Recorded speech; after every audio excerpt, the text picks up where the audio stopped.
दीपक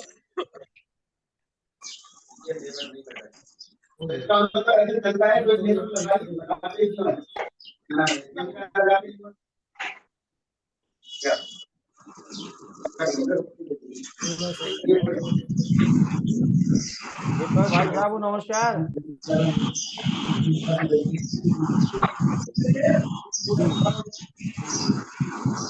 लगभग ठीक हो गया। देखें अपना खुरखुर खुरखुर क्यों कर रहा है।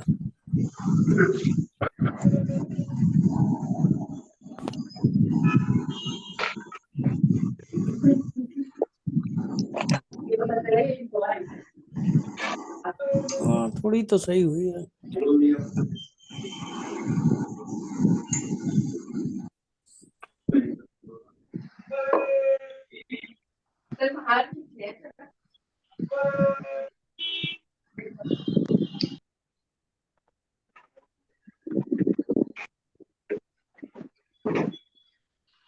पल्लू पल्लू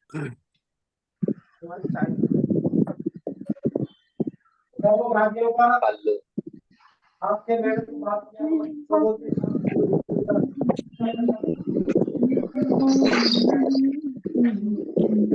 पल्लू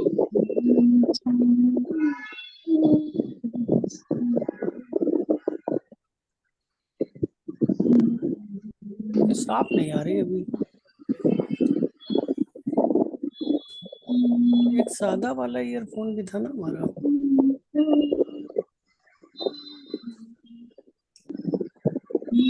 फुल पे है क्या? तिवारी जी जी सर। ये थोड़ा सा यार ये हाँ तो ठीक है। अरेंजमेंट यार सही करो। अरे भी खुरखुर खुरखुर उधर ही से आ रहा होगा लगता है। चलो।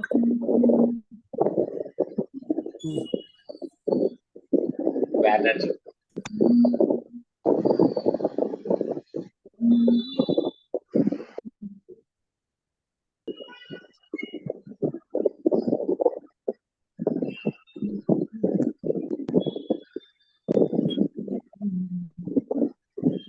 योगेश कुमार वर्मा जी हमारे मथुरा से जुड़े हुए हैं। मैं आपको बता दूं कि नेशनल फोरम के मैं अभी 1 घंटा पहले इन्होंने सदस्यता ग्रहण करी है।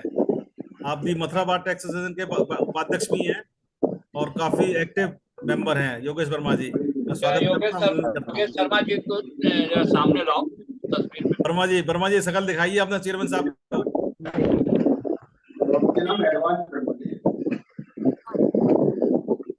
शर्मा जी नमस्कार। आवाज नहीं आ रही। आवाज नहीं आ रही। आ गई आवाज आ रही। आवाज की दिक्कत है। आ गई। आवाज आ गई साहब। मुरारी जी सर। क्या हाल चाल है? शर्मा जी का जरा दिखाओ भाई। शर्मा जी सर अभी आ रहे हैं। वर्मा जी साहब शर्मा जी जरा दिखाइए। लाइट वाइट जलाइए। नमस्कार। अध्यक्ष महोदय आज 2 मुरारी जी हैं यहाँ पे। तो दीपक जी की ड्यूटी है कम से कम परिचय तो करा दे दोनों से। दीपक जी नमस्कार।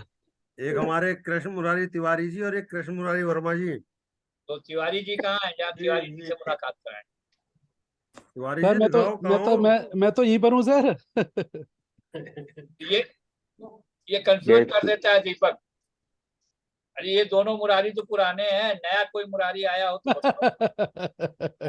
जब इन्होंने तीसरे मुरारी को अपने कब्जे में कर रखा है तो नया आएगा कहाँ से? नहीं, मथुरा के कोई नए मेंबर्स अभी आए हैं ना, तो उसकी नहीं बात हो रही थी। तो वही हमने कहा था कि उनको देख लें। राजेंद्र अरोड़ा जी एक्चुअली पहुंचने वाले हैं, ऑफिस से निकले थे, 2 दिनों में पहुंचने वाले हैं। बाकी हमारे काफी नए मेंबर्स यहाँ पे शामिल हैं। तो मैं स्पीच में अनुरोध करूंगा राजेश शर्मा जी से, जो हमारे स्टडी सर्कल कमेटी के चेयरमैन भी हैं कुशीनगर से। आप राजेश शर्मा जी, तो अनुरोध करूंगा कृपया नेशनल फोरम का सूक्ष्म परिचय देने का कष्ट करें। और होस्ट से मैं अनुरोध करूंगा कृपया सभी का माइक म्यूट कर दीजिए। नमस्कार। पराग सर ऑडिबल हूँ मैं? हाँ बिल्कुल सर, सुनाई पड़ रही है, दिखाई पड़ रहे हैं। नेशनल जो फोरम हमारा बना association of tax payer and professionals का, उसका उद्देश्य ही ये है कि प्रोफेशनल के साथ साथ टैक्स पेयर के साथ जो भी समस्याएं आ रही हैं उसको हम लोग उचित फोरम पे उठाएं, क्योंकि कोई भी माध्यम ऐसा होना चाहिए जिसकी बात को सुनी जाए, और वो सुनी तभी जाती है जब ज्यादातर स्टेट्स में आपका प्रतिनिधित्व हो और ज्यादातर लोग आपके साथ हों। इस उद्देश्य को इस फोरम ने बहुत हद तक पूरा किया है। जो बहुत सारी लंबी कुछ ऐसी कार्यप्रणालियां थी जिसकी मांग थी कि बहुत सारे छोटे व्यापारी जो GSTR 4 को जिन्होंने समय से नहीं दाखिल किया, उनके ऊपर 10-10 हजार रुपए की लेट फीस आ रही थी। उसका एक रिप्रेजेंटेटिव उसके लिए जा करके मिला और स्टेट्स के वित्त मंत्रियों को और केंद्रीय मंत्रियों को लिखा गया। उसके बाद उस पर डिसीजन हुआ और वो लेट फीस इस 31 तक के लिए वेव है। जो भी इसमें करेंगे उनका एक मिनिमम फीस है, वो लेट फीस के रूप में जमा करनी है। उसके साथ ही साथ एक बदलाव ये भी फोरम के द्वारा मांग में रखा गया कि इसके लेट फीस को कम रखा जाए। वो भी अब हमेशा के लिए 2000 रुपये मैक्सिमम लेट फीस हो गई। तो इस संगठन को तभी हम अच्छा बना सकते हैं जब हमारे साथ ऐसी समस्याएं सब लोग बतावें कि ये वास्तव में ये समस्याएं आ रही हैं व्यापार के क्रम में या प्रोफेशनल के एंड पर, और यह फोरम उन सब मांगों को एक अच्छे से रिप्लाई ड्राफ्ट करके उनको भेजेगा, जरूरत पड़ने पे उनसे मिलेगा और इन समस्याओं का निदान कराने की कोशिश करेगा। ये बिना आपके सहयोग के नहीं हो सकता। धन्यवाद। जैसा कि साहब हमारे state circle chairman Rajesh Sharma ji ने बताया, नेशनल फोरम का उद्देश्य यही है कि टैक्स पेयर प्रोफेशनल सभी मिलकर के, क्योंकि टैक्स पेयर जो है वो प्रोफेशनल के बिना कुछ भी नहीं है और प्रोफेशनल टैक्स पेयर के बिना कुछ भी नहीं है। तो टैक्स पेयर्स की सारी टेंशंस प्रोफेशनल्स ले लेते हैं और फिर काम करते हैं सारी जिम्मेदारी के साथ में। तो जैसे अभी चर्चा हो रही थी, वहाँ चेयरमैन साहब में बात हो रही थी, शर्मा जी की बात हो रही थी, और भी साथी बात कर रहे थे कि रजिस्ट्रेशन में बहुत दिक्कतें आ रही हैं। तो अभी रिसेंटली हमने 21 तारीख को माननीय प्रधानमंत्री जी को, माननीय केंद्रीय मंत्री और GST काउंसिल चेयरमैन को लेटर भेज करके मांग करी है। मांग कुछ अलग से हमने करी है कि GST का रजिस्ट्रेशन अलॉटमेंट के लिए एक अलग से पंजीयन केंद्र सेंटर बनाना चाहिए। जैसे CPC इनकम टैक्स में प्रोसेस करने के लिए जैसे ही अप्लाई करे कोई भी एप्लीकेंट, तो वो उसके लिए वो जो है रजिस्ट्रेशन सेंटर पर जाए, वहां पे फिजिकल वेरिफिकेशन करना, जो भी कुछ करना है वो करे। उसके बाद में रजिस्ट्रेशन होने के बाद जैसे कैटेगरी है उसके हिसाब से सेंटर या स्टेट में उसको फॉरवर्ड कर दिया जाए। क्योंकि सरकार ने अभी इस प्रॉब्लम को देखते हुए 14 जून को एक लेटर भी गाइडलाइंस जारी किया था 6 पन्ने का, लेकिन विशेषकर मैं सेंटर के लिए कहना चाहूंगा, सेंटर में कुछ सुधार दिखाई नहीं पड़ रहा है। स्टेट में इतनी दिक्कत नहीं आ रही है, तो सेंटर में दिक्कत आ रही है। तो इस बारे में बहुत जल्दी इस महीने तो नहीं, अगले महीने में कोशिश करूंगा दिल्ली संपर्क करने का और आप लोगों की सारी भावना को वहां रखने का प्रयास करूंगा मैं। तो इस तरह के मुद्दे जो होते हैं आप हम लोगों को अवगत कराते रहेंगे, आपके जेन्युइन प्रॉब्लम से उनको अवगत कराते रहेंगे, तो हम लोग उसको काम करने में आनंद भी आता है और काम करने सुलझाने में भी हम प्रयास रहते हैं। तो इस बीच हमारे आज के स्पीकर CA राजेंद्र अरोड़ा साहब पधार चुके हैं। मैं अभिनंदन करता हूं आपका, बहुत बढ़िया स्पीकर हैं, बहुत अच्छे टीचर हैं, स्पीकर टीचर भी हैं और CA भी हैं। मैं उनको आमंत्रित करूं राजेंद्र अरोड़ा जी को। उससे पहले मैं अनुरोध करूंगा अपने चेयरमैन साहब एडवोकेट संजय कुमार श्रीवास्तव लखनऊ से कि कृपया जूम कार्रवाई शुरू करने की परमिशन प्रदान करें। आप अपनी कार्रवाई प्रारंभ कर दें और राजेंद्र जी का स्वागत करें। आ गए हैं, उनसे कहिए कुछ बोले जो भी बोलना है। धन्यवाद सर।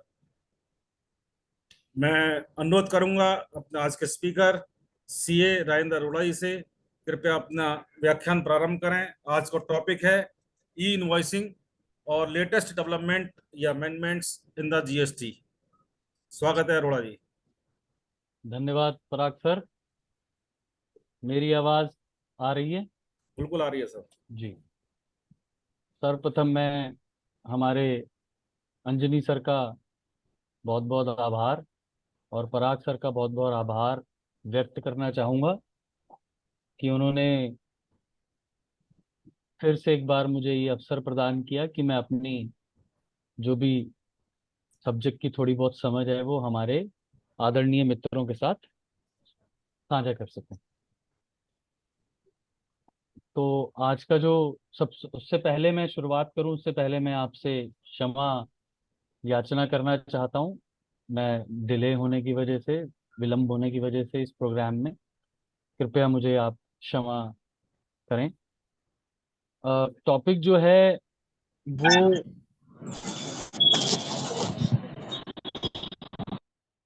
लेटेस्ट अमेंडमेंट्स और critical issues in e-way bill and E invoicing पे है। तो शुरुआत करते हैं सबसे पहले एक बहुत ही सुंदर, बहुत ही बढ़िया नोटिफिकेशन के साथ। समय हमारे पास ऑलरेडी कम है और एज यूजुअल सब्जेक्ट में सामान बहुत सारा होता है, तो कृपया मुझे एक सेकंड, मैं अपनी स्क्रीन शेयर कर रहा हूँ आपसे, एक सेकंड।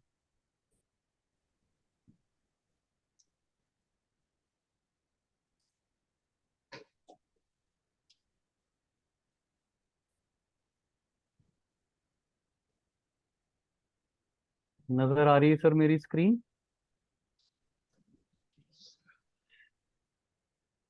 जी सर, मेरी स्क्रीन नजर आ रही है सर सभी आ रही है मित्रों के सर, आ पास? रही है, आ रही है। बिल्कुल आ रही है, बिल्कुल आ रही है। चलिए, तो सबसे पहले ये वाली नोटिफिकेशन उठाते हैं सर। बहुत महत्वपूर्ण notification, notification number 38/2023, central tax. Central tax है ये। सेंट्रल टैक्स है तो हमें ये समझना चाहिए कि ये जो है बेसिकली हमारे पास मेजरली दो तरह की नोटिफिकेशंस होती हैं, एक सेंट्रल टैक्स और एक सेंट्रल टैक्स रेट। जब भी रेट की नोटिफिकेशन होती है मित्रों, तो उसमें हमारे रेट के जो परिवर्तन हैं जो भी, वो सारे लिए जाते हैं। मैं पराग सर से विनती करूंगा कि मुझे छोड़कर बाकी सबको कंपल्सरीली म्यूट कर दें। वहां पर आप फीचर लगा सकते हैं अगर आप मुझे होस्ट बनाएं तो। एक सेकंड, मैं भी कर सकता हूं सर, मैं कर रहा हूं पराग सर। मैंने सबको कंपल्सरीली म्यूट कर दिया है। अभी फिलहाल कोई नहीं बोल पाएगा बीच में। जी, तो सबसे पहले 38/23 ये नोटिफिकेशन है हमारी सेंट्रल टैक्स की, 4 अगस्त 2023 को आ गई है। साथ ही साथ मैं बता दूं, ये ऑफिशियली गैजेट भी हो चुकी है हमारे भारत के राजपत्र में 4 अगस्त 2023 को ही। इसका अर्थ ये है कि ये, इसमें साफ साफ लिखा है, ध्यान से देख लीजिए, कि they shall come into force on the date of their publication in the official gazette. तो ये ऑलरेडी ऑफिशियली गैजेट हो चुका है सर। तो इसलिए सारे रूल्स पब्लिश हो चुके हैं। सिर्फ जहां जहां पर स्पेसिफिकली लिखा होगा save as otherwise provided in this rule, वो डेट है 1 अक्टूबर 2023। इसके अलावा सब डेटे जो हैं वो है 4 अगस्त 2023। 4 अगस्त 2023 को ही सर सारे के सारे ये रूल्स जो हैं नोटिफाई हो चुके हैं। फटाफट आगे बढ़ते हैं, एक एक करके जो रूल्स में परिवर्तन आए हैं वो देख लेते हैं। जो बहुत ज्यादा मेजर महत्वपूर्ण होंगे उनके बारे में पहले चर्चा करूंगा, जो नहीं होंगे उनको बीच में थोड़ा सा अभी फिलहाल स्किप कर दूंगा, क्योंकि ई वे बिल और ई इनवॉइसिंग पर भी चर्चा का जो है आज का विषय रखा गया है। तो उसमें भी हमें 15 क्रिटिकल पॉइंट्स जो हैं वो आपके साथ चर्चा में लाने हैं। तो पहला जो चेंज है सर वो रूल 9 के ऊपर है सर। रूल 9 के ऊपर है। रूल 9 जो है वो रजिस्ट्रेशन का है। तो यहाँ पर लिखा है द रजिस्ट्रेशन, देखिएगा सर, ये the registration shall be granted with in 30 days of submission of application after physical verification of the place of business in the manner provided under rule 25। अब यहाँ पर एक वर्ड लिखा गया था, जो ये वेरिफिकेशन होनी है ना, ये वेरिफिकेशन होती थी in the presence of the said person. जिसकी वेरिफिकेशन हो रही थी उसकी प्रेजेंस में ये वेरिफिकेशन होती है। अब ये वर्ड्स जो हैं वो रूल 9 से हटा दिए गए हैं। अब आप समझ लीजिए sir, rule 9 read with rule 25। तो सर रूल 9 जो है वो रजिस्ट्रेशन का है, rule 25 verification of the business premises का है, वेरिफिकेशन ऑफ प्रीमिसेस का है। इसमें लिखा गया था कि रूल 9 में जो वेरिफिकेशन होनी थी वो in the presence of the said person होनी थी, वो हटा दिया गया है। Now even if the person whose verification like proprietor, director, partner, karta is not there on the business premises, still the verification of the business premises can happen, because in courts many a times these arguments have been taken by people like us that your lordship, the verification when verification happened, the person, such said person was not there, because the rule says the verification has to happen on the presence of the said person. Therefore the rule has been amended. Now the government can, or the officials can do the verification of the business premises without the physical presence of the said person. और rule 25 में भी एक परिवर्तन यहीं पर बता दूं आपको, रूल 25 सर सारा का सारा ये जो है नया रूल आ गया है सर, सब्स्टिट्यूट कर दिया गया है सर। ये आप देख रहे हैं नया रूल आ गया है। रूल 25 कहता है physical verification of business premises in certain cases. यहाँ पर physical verification has been made compulsory technically. अगर ग्रांट ऑफ रजिस्ट्रेशन के बाद प्रॉपर ऑफिसर को लगता है कि फिजिकल वेरिफिकेशन होनी चाहिए तो वो करवा सकता है, उसके लिए समय है sir, from the date of such verification उसको कंप्लीट करना है। और अगर उसे लगता है बिफोर द ग्रांट, ये है after the grant of registration, उसे लगता है before the grant of the registration उसे वेरिफिकेशन करना लगता है तो भी वो कर सकता है वेरिफिकेशन। और इसमें आप ये समझ लीजिए सर कि रजिस्ट्रेशन रूल 9 के अनुसार 30 दिन के अंदर अंदर अवॉर्ड करना होता है। तो ये जो फिजिकल वेरिफिकेशन है सर, ये फिजिकल वेरिफिकेशन उसके हिसाब से, किस हिसाब से, अगर आपने before the register, after the registration तो कोई समस्या नहीं है। अगर आपने रजिस्ट्रेशन ग्रांट कर दिया फिर तो 30 दिन वाली लिमिट उसमें रूल 9 में ऑलरेडी पूरी हो चुकी होगी। लेकिन अगर आपने रजिस्ट्रेशन ग्रांट नहीं किया और प्रॉपर ऑफिसर को लगता है कि साहब आपकी वेरिफिकेशन पीवी होनी चाहिए, तो वो इस हिसाब से आपकी पीवी करेगा कि जो 30 दिन का समय है उससे कम से कम 5 डेज बिफोर वो आपकी पीवी करेगा, ताकि 5 दिन का समय मिल जाए एक्सेप्ट या रिजेक्ट करने में आपकी रजिस्ट्रेशन एप्लीकेशन। ये पुराना रूल भी मैंने आपके लिए यहाँ पर सर खड़ा कर दिया है। आप वैसे तो इसमें पढ़ने की कोई आवश्यकता नहीं है, तो हमारा रूल 25 भी हो गया और रूल 9 का जो चेंज था सर वो भी हो गया। अब रूल 10 एक बहुत इंपॉर्टेंट रूल है sir, rule 10A। Rule 10A में मैं आपको रूल 10A यहाँ पर दिखा देता हूँ। मैंने सारा आपके लिए सारे रूल प्रेजेंट किए हुए हैं। एक सेकंड सर, थोड़ा सा, क्योंकि ये अब डॉक्यूमेंट बन गया है लगभग आपका 125 पेज का। तो ये देखिए sir, furnishing of bank account details, ये रूल 10A है सर, अमेंडेड रूल है। पहले यहाँ पर ये जो लिखा है 30 डेज का टाइम, ये 45 दिन होता था सर। ये चेंज क्या किया है, within a period of 30 days from the grant of registration और before the furnishing of GSTR 1 whichever is earlier has to furnish the bank account. और ये वाला जो है अभी 21B आप देख रहे हैं, प्रोप्राइटरशिप के केस में permanent account number shall also be linked with the Aadhaar. It is yet to be notified. अभी ये नोटिफाई नहीं हुआ है, हालांकि ये पुराना है। लेकिन आपको सिर्फ इतना बता दूं कि रूल 10A में पहले 45 दिन और GSTR 1 की due date whichever is earlier होता था। अब ये 45 की जगह 30 दिन हो गया है। 30 दिन के अंदर अंदर आपको अपना जो बैंक अकाउंट डिटेल्स अपडेट करना है, वरना आप ध्यान से समझ लीजिए आपको GSTR 1 फाइल नहीं करने दी जाएगी, नहीं करने दी जाएगी। ध्यान से समझ लीजिए सर।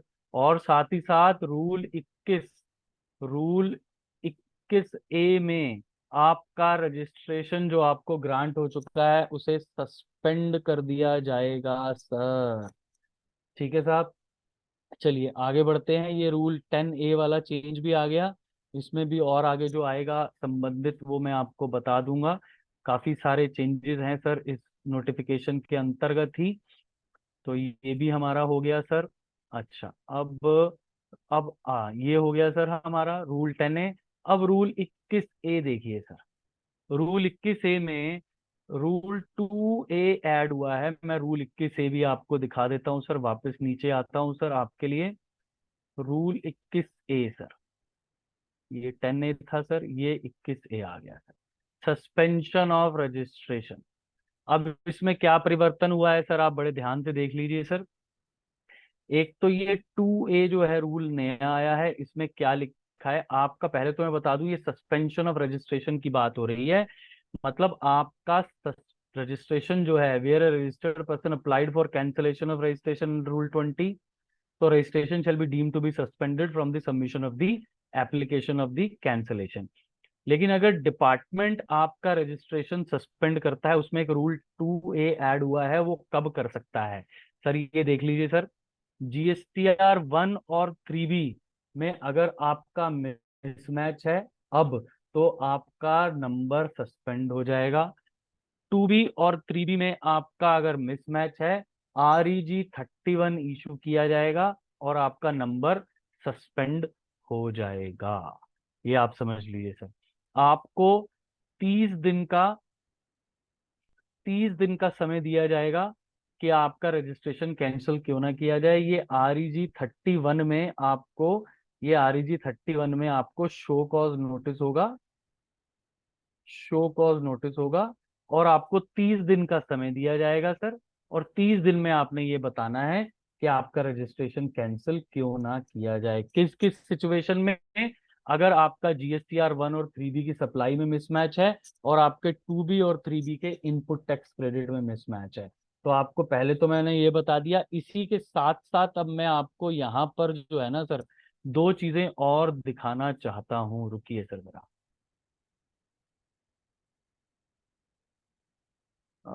एक सेकंड सर, एक सेकंड।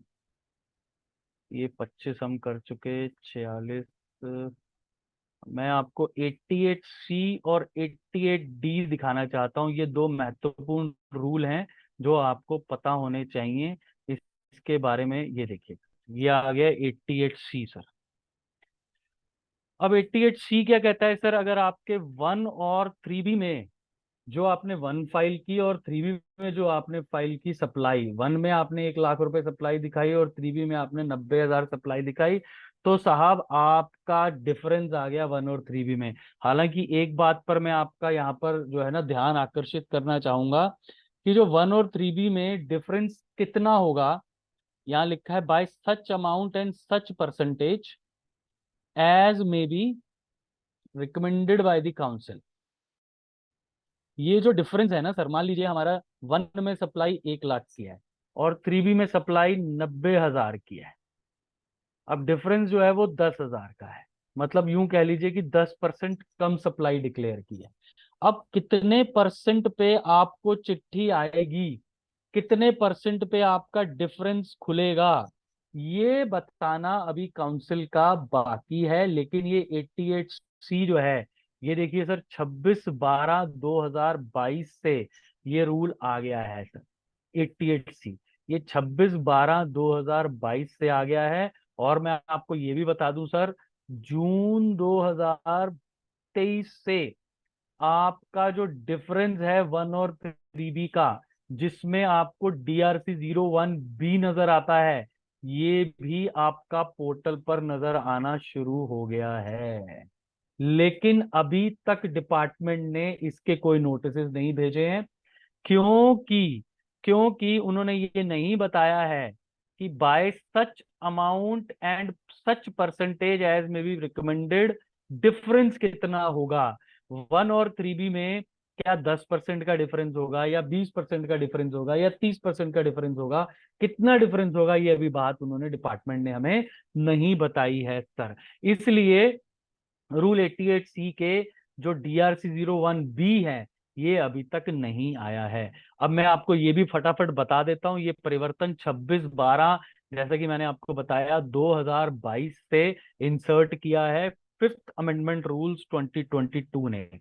अब ये क्या चेंज है सर, इसमें होता क्या है सर, मान लीजिए आपको ये डिफरेंस, आपका ये डिफरेंस है, डिफरेंस इन 1-3B है, नजर आ गया, तो क्या किया जाएगा, आपको एक DRC 01B में एक चिट्ठी भेजी जाएगी सर, एक नोटिस भेजा जाएगा, और आपके ईमेल एड्रेस पे भी भेजा जाएगा और आपके कॉमन पोर्टल पे भी भेजा जाएगा। उसके बाद आपको बताया जाएगा कि भाई साहब या तो आप ये जो डिफरेंस है DRC 03 से पे कर दीजिए, या साहब इसका डिफरेंस का जो कारण है वो एक्सप्लेन कर दीजिए। 7 दिन का आपको समय दिया जाएगा। अगर 7 दिन के अंदर आप, अफकोर्स उसमें साथ साथ ये भी लिखा है कि आप अगर अपना DRC 01, जो आपका DRC 01B है, वो आप पार्ट बी, बेसिकली यहाँ पर 2 पार्ट होंगे सर, मैं आपको बता दूं, अभी मैं दिखा भी दूंगा आपको ये दोनों चीजें।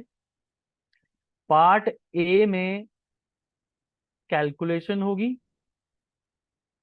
और पार्ट बी में उसका रिप्लाई होगा, रीजंस होंगे या पेमेंट प्रूफ होगी।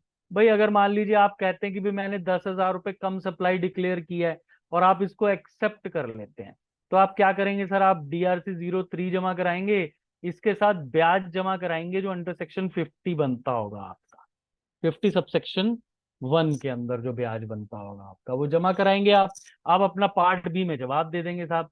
लेकिन अगर आप कहते हैं नहीं साहब ये तो मेरा डिफरेंस क्या है, डिफरेंस का कारण है कि मैंने साहब ये जो 1 लाख रुपए की सप्लाई है ये 90,000 रुपए की यहाँ दिखाई है और 10,000 रुपए की एक्स्ट्रा जो है नेक्स्ट 3B में दिखा दी है साहब, तो आप उसका रिप्लाई देंगे कि नेक्स्ट 3B मैंने एक 10,000 रुपए की सप्लाई एक्स्ट्रा दिखा दी है, उसका टैक्स जमा करा दिया, उसका ब्याज जमा करा दिया है, तो आप उसका रिप्लाई देंगे। अब अगर आप रिप्लाई दे देते हैं तो बहुत अच्छी बात है सर, कोई दिक्कत नहीं है, और या आप टैक्स जमा करा देते हैं तो और भी अच्छी बात है सर, कोई दिक्कत नहीं है। आपको 7 दिन का समय दिया गया है सर, लेकिन ध्यान से समझ लीजिए सर, अगर आप इसका रिप्लाई नहीं देते, where any amount specified in sub rule 1 remains unpaid within the period prescribed 7 days, या फिर एक्सप्लेनेशन या रीजन आप नहीं देते हैं साहब, तो बहुत महत्वपूर्ण बात समझ लीजिए साहब कि ये जो 10,000 रुपए आपके हैं ये अंडर सेक्शन 79 रिकवरेबल बनते हैं। अंडर सेक्शन 79 का मतलब है डायरेक्ट आपका बैंक अकाउंट अटैच हो जाएगा, या आपकी इमूवेबल प्रॉपर्टी अटैच हो जाएगी, या आपकी मूवेबल प्रॉपर्टी अटैच हो जाएगी, या आपके डेटर्स को चिट्ठी लिख दी जाएगी। 79 की सारी मैकेनिज्म बता रहा हूं कि भाई साहब जो पैसा है, पैसा जो है वो डायरेक्ट सरकार को दे दीजिए। आप जिसका भी पैसा आपने देना, मान लीजिए जो मेरे डेटर हैं जिसमें 10,000 रुपए जिसमें मैंने दिखा रहा हूँ, जो मैं टैक्स पेयर हूँ, मेरे जो डेटर हैं, डेटर्स को चिट्ठी लिख दी जाती है कि भाई साहब आप सरकार का, ये सरकार को पैसा दे दीजिए, ये पैसा उस व्यक्ति को मत दीजिएगा।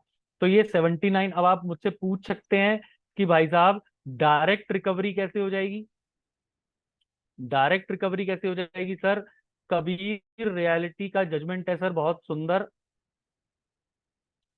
ऑनरेबल MP हाई कोर्ट का, जिसमें कि साफ साफ ये लिखा है कि अगर GSTR 1 में जो सप्लाई की है, दैट इज GSTR 1 में जो डिटेल भेजी है ना, that is sufficient admission of tax liability. और साथ ही साथ मैं बता दूं सर, चलिए कबीर रियलिटी को तो छोड़ दीजिए, अंडर सेक्शन 75 सबसेक्शन 12 साफ साफ लिखा है कि GSTR 1 या 3B में जो भी आपने सप्लाई भेजी है, ये सेल्फ असेस्ड सप्लाई है, जो भी आपने टैक्स भेजा है बेसिकली ये सेल्फ असेस्ड टैक्स है, और सेल्फ असेस्ड टैक्स की direct recovery without show cause, direct recovery under section 79 हो सकती है विदाउट शो कॉज नोटिस। ध्यान रखिएगा सर इस बात का, जो मैं आपको बता रहा हूं यहाँ पर, ये यही होने वाला है रूल 88C में भी, और रूल 88D आया सर 4 अगस्त 2022 को, जो कि अब 2B और 3B में डिफरेंस को निकालता है। वो भी मैं आपको यहीं दिखा देता हूं, क्योंकि अभी निकाला है इन्होंने, 4 अगस्त को नोटिफाई किया है, तो रूल में ही लिखा है सर 88 ये आपका आ गया सर 80, एक सेकेंड, 88D है सर,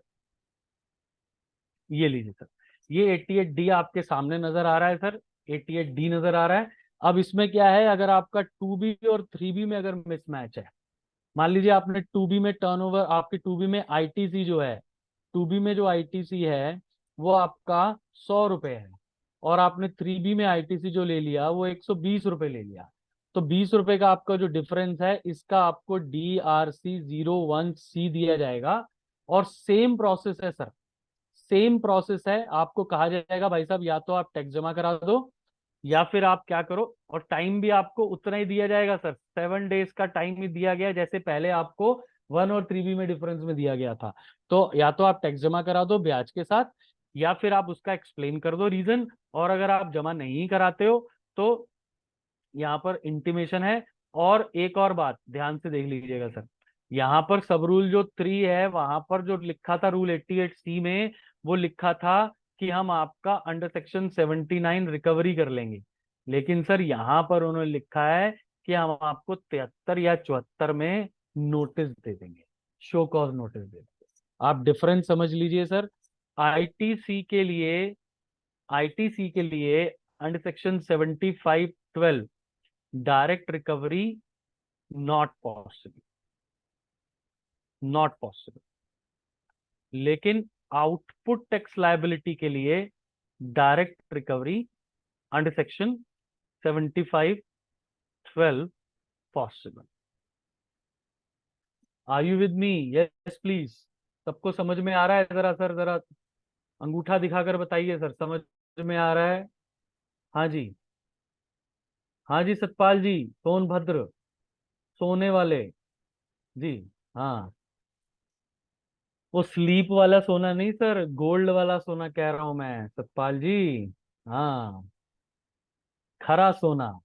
चलिए सर, तो 88D भी आपको समझ में आ गया। लेकिन एक बात मैं यहाँ फिर से बता दूं मित्रों, ध्यान रहे, सेम बात, by such amount and such percentage as may be recommended by the council, which is not yet recommended by the council.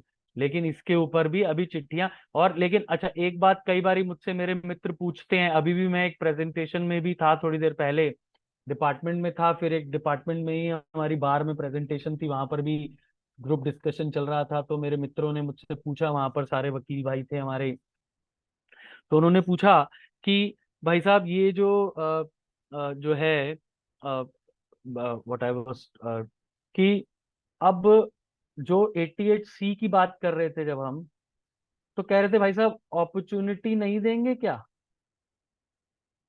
Opportunity of being heard नहीं देंगे क्या? मैंने कहा जी बिल्कुल देंगे। आप ध्यान से समझ लीजिए, एक एसओपी आया था इनका, उसमें साफ साफ लिखा था कि आप सेक्शन 79 को डायरेक्टली मत लगाइए, आप जो है हियरिंग कीजिए, पर्सनल हियरिंग कीजिए, और आप उनको जो है सुनवाई का अधिकार दीजिए, और सुनिए कि कारण क्या क्या है। अच्छा, आपको मैं अब एक इसमें बड़ा अच्छी चीज दिखाने जा रहा हूं, ध्यान से देखिएगा जरा। ये इसी फॉर्म, इसी रूल्स में ये जो DRC01C है, इसको भी नोटिफाई किया गया है मित्रों। आज आपको मैं ये भी बताने वाला हूं कि 99C में क्या क्या ऑप्शनल टेबल 2022-23 के हैं, वो भी आपको आज बताने वाला हूं पराग सर मैं आपको। ठीक है जी। पराग सर, कहीं आप भी तो म्यूट नहीं हो गए कंपल्सरीली, है ना? मैं आपको अनम्यूट कर रहा हूं सर। ये आप अनम्यूट कर सकते हैं सर अब अपने आप को। हाँ, आप भी म्यूट हो गए थे ना सर कंपल्सरीली? हाँ, नहीं नहीं, मैंने अपने ऑप्शन का रखा। अच्छा ठीक है, फिर ठीक है सर। मैंने कहा कहीं मैंने प्रधान जी को ही हमारे जो है चुप करा नहीं दिया, नहीं नहीं नहीं, ये तो पाप हो सब जाएगा आपको सर। सुनने हैं, मुझे कोई नहीं सुनेगा। है आपको अरे सर, सुनेंगे भाई, मुझे नहीं सुनेंगे। अरे सर सर ऐसा नहीं है सर, आप ही के कारण हम हैं। तो ये देखिए सर, अब ये जो DRC01C है सर, ये साफ साफ फॉर्म दिखा रहा हूं मैं आपको। ये फॉर्म में पार्ट ए जो है ना सर, ये तो सिस्टम जनरेटेड है, डिपार्टमेंट अपने आप निकालता है। वो कहता है 2B में कितना था, 3B में कितना था, एक्सेस कितना है, और फिर सारी राम कहानी जो रूल में लिखी है कि भाई अगर तुम जमा नहीं कराओगे 73-74 में नोटिस देंगे, और भाई साहब ये सिस्टम जनरेटेड नोटिस है इसलिए सिग्नेचर रिक्वायर्ड नहीं है। अरे भाई साहब, जरा आप एक काम कीजिएगा मित्रों, इस फ्रेज को ना जरा नोट कर लीजिएगा, this is a system generated notice and does not require signature. इसको सतपाल सिंह जी याद कराना है आपने, जब मैं आपसे ई इनवॉइस डिस्कस करूंगा ना, तब आपने मुझे ये याद कराना है, आपने याद करके आपको भूलना नहीं है आपने सर, है। तो पार्ट बी क्या है सर? पार्ट बी जो है वो रिप्लाई है सर, जैसा कि मैंने आपसे चर्चा किया ना, वो पार्ट बी ये है कि आप बताओ। अब देखो साहब, आपके पास ये हैं ब्रीफ रीजंस फॉर डिफरेंस। ये देखिए सर, कौन कौन से डिफरेंसेस के कारण है सर। ये देखिए सर, ये 9 कारण है sir. Input tax credit not availed in earlier tax period due to non receipt of inward supply of goods और services in the said period.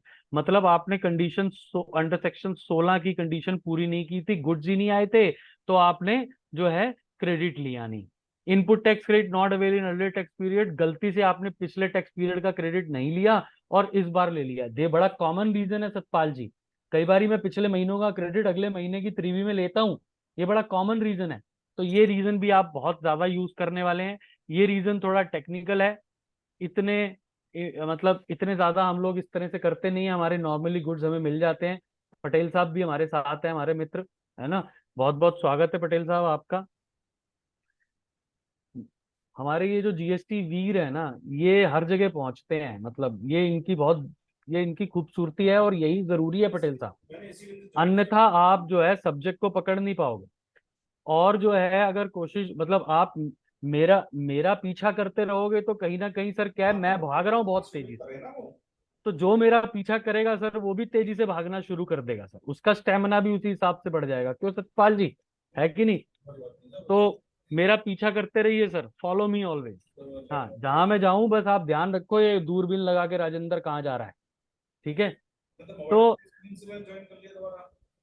हाँ सर, पब्लिक लाइफ में सतपाल जी कुछ प्राइवेसी नहीं होती है, आप टेंशन ना लो, कहीं भी जाऊं दूरबीन लगा के रखना, ठीक है साहब। तो अगला कारण क्या है? ITC availed in respect of import of goods which is not reflected in 2B। कई बार इंपोर्ट ऑफ गुड्स का भी आपको 2B में क्रेडिट नहीं नजर आता है, कस्टम से कोई दिक्कत होती है तो आपको क्रेडिट नहीं मिलता नजर आता, तो वो भी आपका यहाँ पर, हमारे ललित आनंद जी भी नजर आ रहे हैं, प्रणाम सर। तो ये कुछ कारण है सर, मैं आपके कारण यहाँ नहीं पढ़ रहा हूँ थोड़ा, क्योंकि समय की उपलब्धता कम है, सामान बहुत ज्यादा है। तो मैंने आपको DRC 01C जो नया फॉर्म आया है सर, ये 4 अगस्त 2023 से है ना, ये फॉर्म भी मैंने आपको आपके सामने दिखा दिया, बहुत ही सुंदर फॉर्म है, कारण भी दिखा रखे हैं, सारी बातें भी बता रखी हैं। तो इसको आप जरा एक बारी ध्यान से पढ़ेंगे तो आपको अपना कारण जरूर जरूर मिल जाएगा सर। चलिए सर आगे बढ़ते हैं सर, और कहाँ पर थे हम, क्या रह गया बीच में? ये रूल, अच्छा कुछ चीजें रह गई बीच में। हाँ अच्छा जी, रूल 43 में सर एक परिवर्तन हुआ है सर, मैं आपको बता दूं। रूल 43 जो है वो common credit on capital goods का रिवर्सल कराता है sir, reversal of common credit on capital goods. तो इसमें सर जो हमारी शेड्यूल 3 की सप्लाई है ना सर, हमारे फाइनेंस एक्ट 23 में, हमारे सेक्शन 17 में सब सेक्शन 3 में कुछ सप्लाईज को, शेड्यूल 3 की सप्लाईज को एग्जेम्प्ट सप्लाई में ट्रीट कर लिया गया है। तो उस रूल 43 की वजह से, अब ध्यान से मैं थोड़ा सा नटशल में आपको बता देता हूं सर, क्योंकि थोड़ा सा टेक्निकल है रूल 43, है ना, मैं आपको नटशल में बता देता हूं। देखिए, कैपिटल गुड्स का रिवर्सल होता है अगर आप टैक्सेबल और एग्जेम्प्ट दोनों सप्लाईज इकट्ठे करते हैं, और रूल 42 में इनपुट और इनपुट सर्विसेज का रिवर्सल होता है अगर आप टैक्सेबल और एग्जेम्प्ट सप्लाई इकट्ठे करते हैं। अब क्या हुआ कि शेड्यूल 3 की जितनी सप्लाईज हैं वो ना नीदर गुड्स है नॉर सर्विसेज है, लेकिन हमारे फाइनेंस एक्ट 23 ने ये कहा कि भाई साहब हम नॉन टैक्सेबल टेरिटरी से दूसरी नॉन टैक्सेबल टेरिटरी, और ये दूसरी सप्लाई जो है आपकी हाई सी वाली, इसको हम जो है इनपुट टैक्स क्रेडिट के लिए, ध्यान से समझिएगा, इनपुट टैक्स क्रेडिट के लिए एग्जेम्प्ट सप्लाई मान रहे हैं। पहले क्या था कि एक नॉन टैक्सेबल टेरिटरी से दूसरी नॉन टैक्सेबल टेरिटरी में जब आप सप्लाई करते थे तो उसे शेड्यूल 3 सप्लाई कहते थे, ना वो सप्लाई ऑफ गुड्स थी ना सर्विसेज थी, तो वो सप्लाई नहीं थी, लेकिन उसका इनपुट टैक्स क्रेडिट जो भारत में जो भी उन सब आउटवर्ड सप्लाई को प्रोवाइड करने के लिए इनवर्ड सप्लाई ली जाती थी, उसके ऊपर जो इनपुट टैक्स क्रेडिट होता था, उसका क्रेडिट एक्यूमुलेशन और अवेलेबिलिटी भारत में उन सप्लायर्स को प्राप्त होता था। अब उसकी सब क्रेडिट की अवेलेबिलिटी को रिस्ट्रिक्ट कर दिया, क्योंकि उसको एग्जेम्प्ट सप्लाई का हिस्सा बना दिया। तो आपको प्रोपोर्शनेट क्रेडिट मिलेगा, जितना आप टैक्सेबल सप्लाई के लिए कर रहे होगे उतना ही मिलेगा। मैं इससे ज्यादा इसमें समय नहीं लगा पाऊंगा मित्रों, क्योंकि रूल 42-43 अपने आप में एक बहुत बड़ी महान जो है ना गाथा है, एक महाकाव्य है। मैं उसके ऊपर बहुत ज्यादा समय, और आनंद साहब आप तो समझते हैं मेरी समस्या को, है ना, मैं ज्यादा समय नहीं लगा पाऊंगा।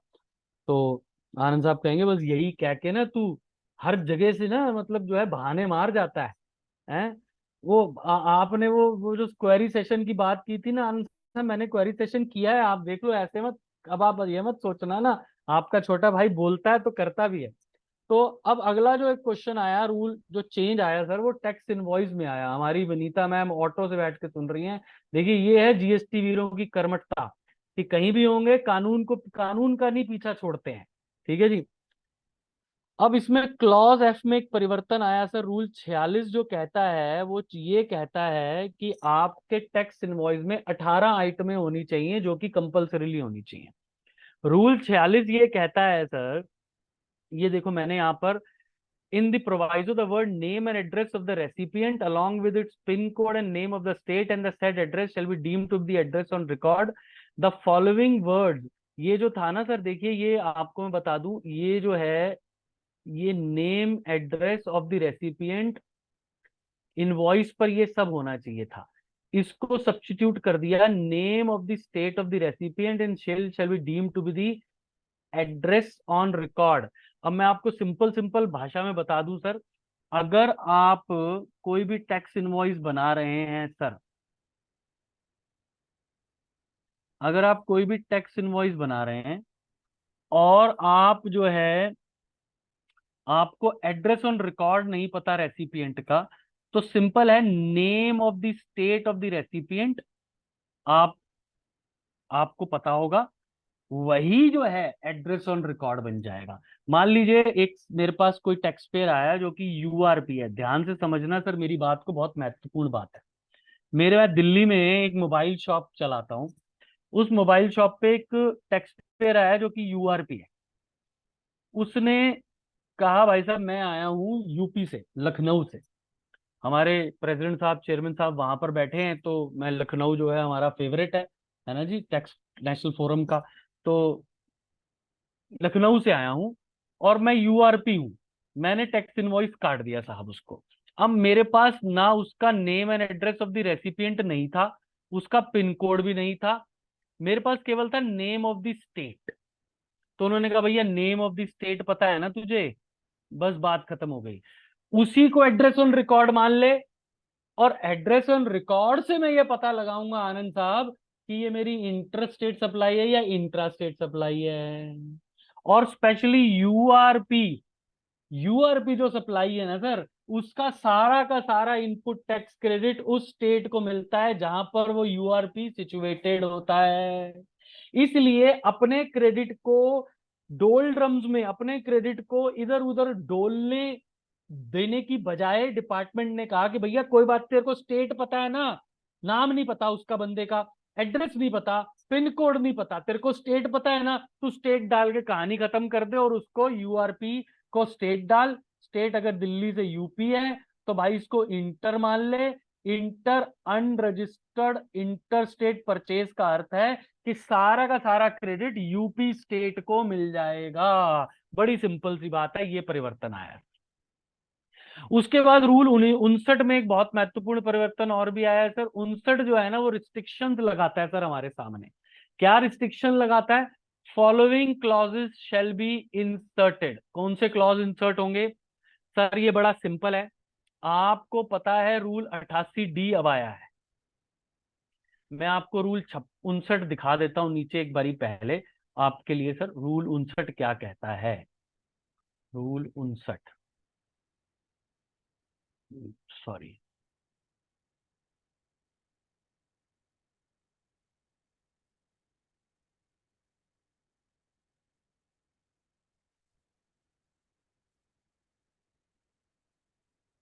64 आ गया, रह गया क्या ऊपर, ये आ गया जी, ये आ गया जी रूल 59। आपकी GSTR 1 के ऊपर जो रिस्ट्रिक्शंस लगी हुई है ना, कब फाइल नहीं करने दूंगा, कब बंद कर दूंगा, वो सारी बातें यहां पर लिखी हैं। अब नया क्या डाला इन्होंने साहब आपके यहाँ पर, ये देखिए सर।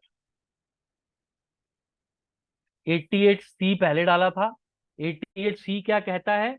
88C 1 और 3B के डिफरेंस की बात करता है सर।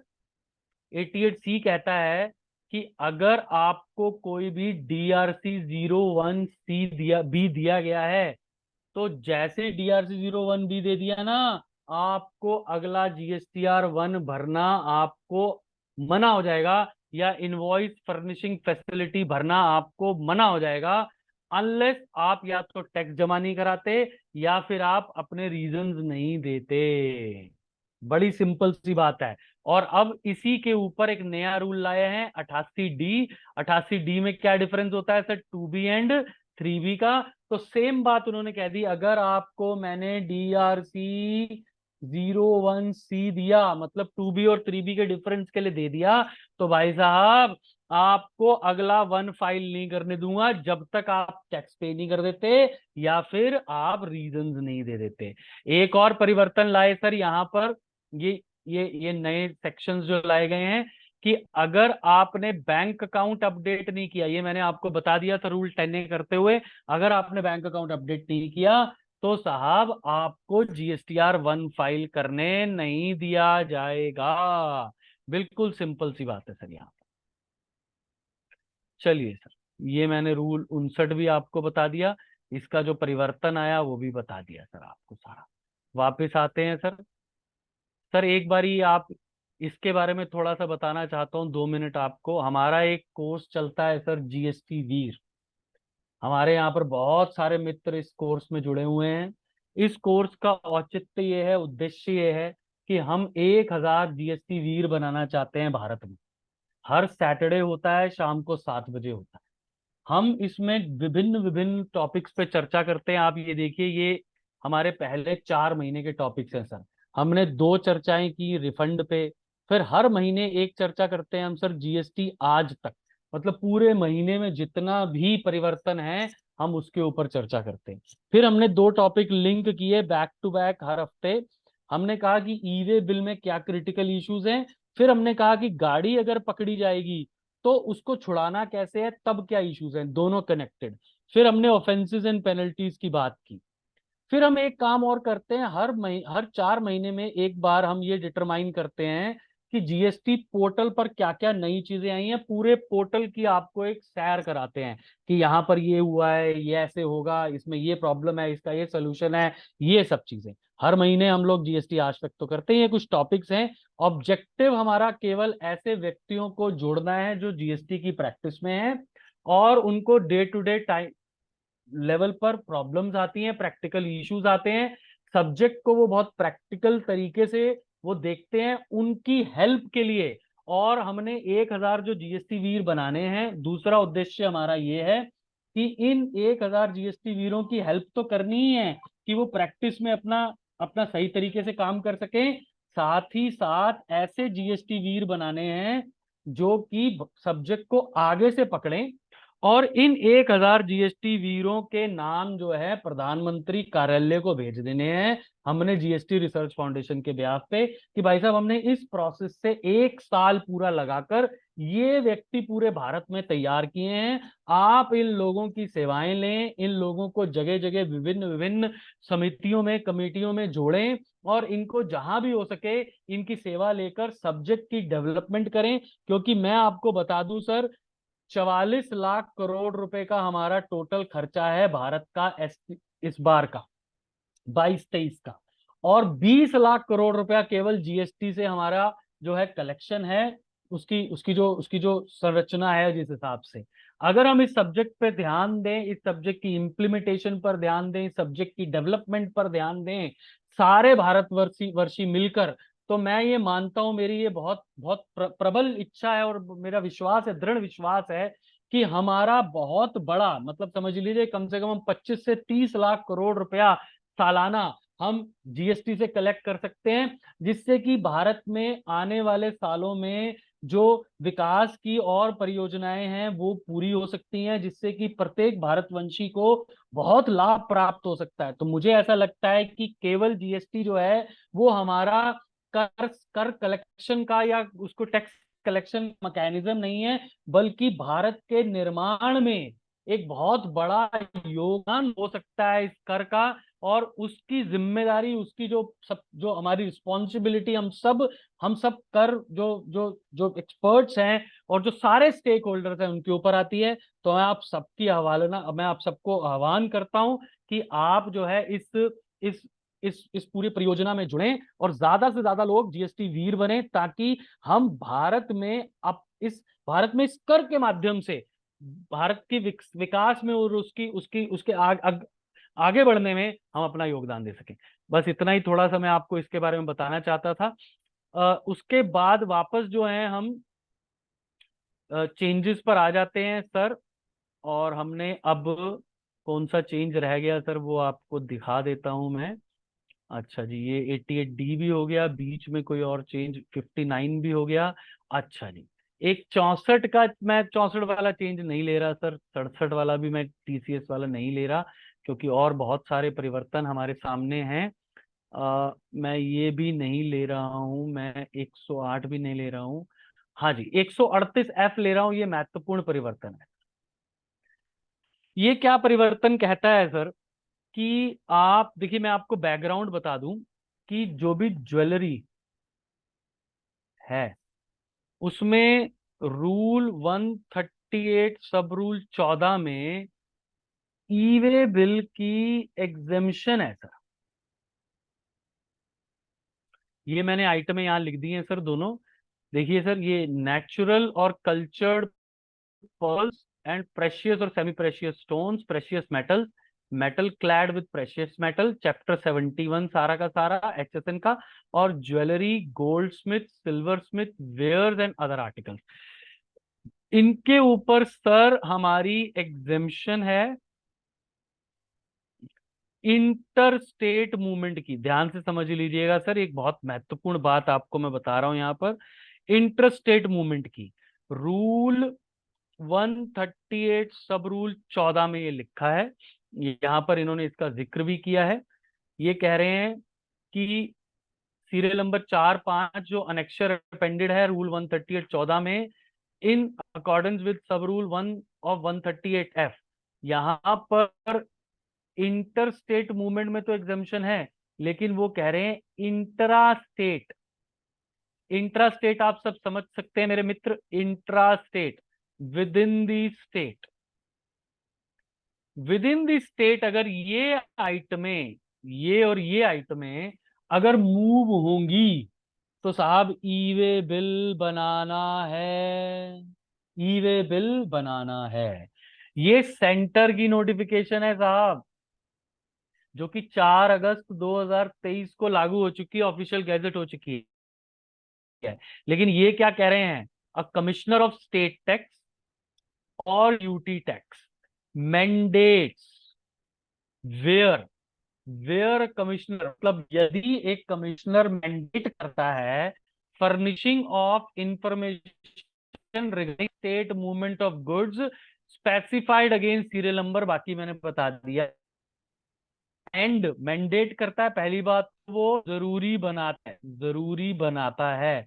और दूसरी बात क्या है, दूसरी कंडीशन, कंसाइनमेंट वैल्यू जो है उस गुड्स 2 लाख रुपए से ऊपर है, 2 लाख रुपए से ऊपर है, मतलब सच अमाउंट क्या होगा सर, वो प्रिस्क्राइब किया जाएगा, बताया जाएगा, लेकिन उन्होंने कह दिया कि नॉट बिलो दी ₹2 लाख, मतलब 2 लाख रुपए से कंसाइनमेंट वैल्यू तो ज्यादा होनी ही चाहिए।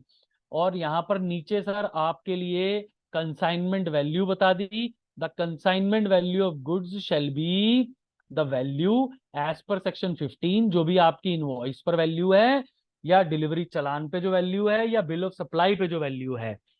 और उसमें इंक्लूड करेंगे, जैसा कि हम ई वे बिल रूल 138 के लिए करते हैं, सारे टैक्सेस जो भी यहाँ पर लगाए गए हैं। लेकिन इसमें एग्जेम्प्ट सप्लाई अगर है कोई तो हम उसको एक्सक्लूड करेंगे। जहां पर एग्जेम्प्ट और टैक्सेबल का एक ही इनवॉइस बना है, मान लीजिए मैंने एक टैक्स इनवॉइस बना दिया जिसमें टैक्सेबल गुड्स जो हैं वो जो है मेरे 1 लाख के हैं, और जो एग्जेम्प्ट गुड्स हैं वो मेरे 3 लाख के हैं, और मेरा 4 लाख का टैक्स इनवॉइस वैल्यू बनता है। प्लस मेरा मान लीजिए टैक्स जो है इसमें, फॉर एग्जाम्पल 10,000 रुपए मान रहा हूं, तो 4,10,000 बनता है, जो कि मोस्ट लाइकली मेरी प्रेस्क्राइब्ड लिमिट से ऊपर होगा। प्रेस्क्राइब लिमिट मुझे अभी नहीं पता है सर, प्रेस्क्राइब लिमिट से ऊपर होगा। तो यहां पर एग्जेम्प्ट सप्लाई को मैं कंसिडर नहीं करूंगा for the purposes of this consignment value, मैं केवल इस टैक्सेबल वैल्यू को कंसिडर करूंगा। तो इसकी वैल्यू बन जाएगी 1.1 लाख ओनली, जो कि मेरी प्रेस्क्राइब लिमिट 2 लाख है। 2 लाख से तो कम है ही है। प्रेस्क्राइब लिमिट एक्चुअली क्या होगी वो देखने वाली बात होगी। अब अगली बात जो है, जो यहां पर ध्यान देने वाली बात है, द गुड्स ट्रांसपोर्टेड, ये ध्यान देने वाली बात क्या है, 1 मिनट रुकिए। Shall before the commencement of such movement within the state furnish information relating to such goods electronically as specified in part A of e-way bill। किन किन ऑब्जेक्टिव्स के लिए मूवमेंट हो रही है, चाहे सप्लाई हो चाहे अदर देन सप्लाई हो, due to inward supply from unregistered person also. If you are buying goods from unregistered person and आपकी इनवर्ड सप्लाई है, तो भी सर आपको ई वे बिल बनाना है, ज्वेलरी में ही नहीं, ऑलवेज ऑलवेज बनाना होता है इस केस में। बट यहाँ स्पेसिफिकली लिखा है उन्होंने, वहां भी लिखा है रूल 138 में, आपको पार्ट ए भरना है। पार्ट ए में क्या इंफॉर्मेशन होती है, आपकी जीएसटी आईएन वगैरह वगैरह, सप्लायर रेसिपिएंट वगैरह वगैरह, और केवल उसका टैक्स इनवॉइस नंबर वगैरह वगैरह। पार्ट बी जो है, part B shall not be required to be furnished in respect of movement of goods. ठीक है साहब। पार्ट बी जो है, पार्ट बी जो होती है वो ट्रांसपोर्ट डिटेल होती है सर। पार्ट बी नहीं भरना है मित्रों, पार्ट बी नहीं भरना है। Are you with me? तो अब इसमें बस एक ही सवाल आता है, बाकी सब मैं पढ़ नहीं रहा हूं बहुत डिटेल में क्योंकि मेजर मेजर आपको मैंने बता दिया। इसमें एक सवाल आता है कि ये जो ज्वेलरी की बात हो रही है, क्या ये इंटर स्टेट भी लगेगा या केवल इंट्रा स्टेट लगेगा? My dear friends, to my humble understanding, inter state में रूल 138 सब रूल 14 मुझे बेनिफिट देता है। इंट्रा स्टेट में 138F मुझे स्पेसिफिक कंडीशन लगाता है। लेकिन हर स्टेट को हर स्टेट को ये नोटिफिकेशन लानी पड़ेगी, हर स्टेट को। तो अभी कोई किसी स्टेट की शुरुआत नहीं हुई है, इंक्लूडिंग यूपी, जो कि बहुत पायनियर होता है, लीडर होता है इस केस में। इनफैक्ट ई वे बिल जब एक मार्च 2000 फरवरी 18 से 1 मार्च 2018 से लगा था, तब भी यूपी ने उससे पहले लगा दिया था और भारत में उसके बाद लगा था। लेकिन अभी यूपी के बारे में भी कोई बात हमें ज्ञात नहीं है सर। ठीक है साहब, आगे बढ़ रहा हूं। चलिए जी, ये भी बात चर्चा कर ली मैंने। ये मैं कंपाउंडिंग वाली चर्चा अभी आपके साथ डिटेल में यहाँ नहीं कर रहा हूँ। अच्छा जी, अब मैं आपको जो बताने जा रहा हूँ सर, एक सेकेंड, ये मैं छोटी छोटी चर्चाएं हैं मैं आपसे नहीं, हाँ। अब आपके लिए बहुत महत्वपूर्ण जो बात हमेशा रहती है, हमारा जो है 9 एंड 9C, 9 एंड 9C के बारे में हम हमेशा जो है चिंतित रहते हैं। अब मैं आपको यहाँ पर 9 फॉर्म दिखा रहा हूं अपडेटेड।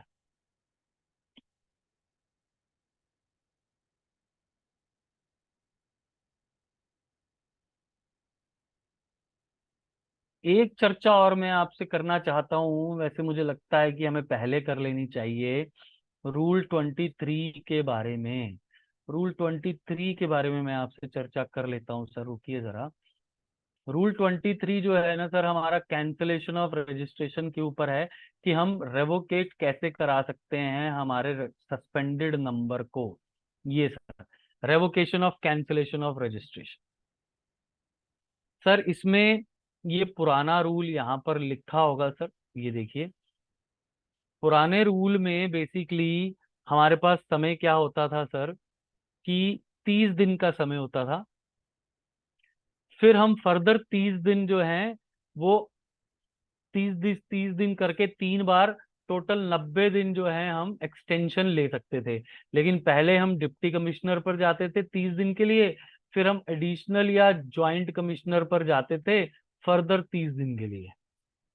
अब उन्होंने क्या कह दिया, अब उन्होंने क्या कह दिया कि साहब ऐसा करो, आप ना 90 दिन का ही समय ले लो from the date of service of order of cancellation of registration. मान लीजिए आज है 28 अगस्त 2023, तो 90 दिन मैं कन्वीनियंस के लिए बना रहा हूं सर। सितंबर हो गया एक 30 दिन, अक्टूबर 60 दिन और नवंबर 90 दिन। तो मान लीजिए 28 है तो मैं 27 नवंबर जो है 2023 को 90 दिन ले रहा हूं।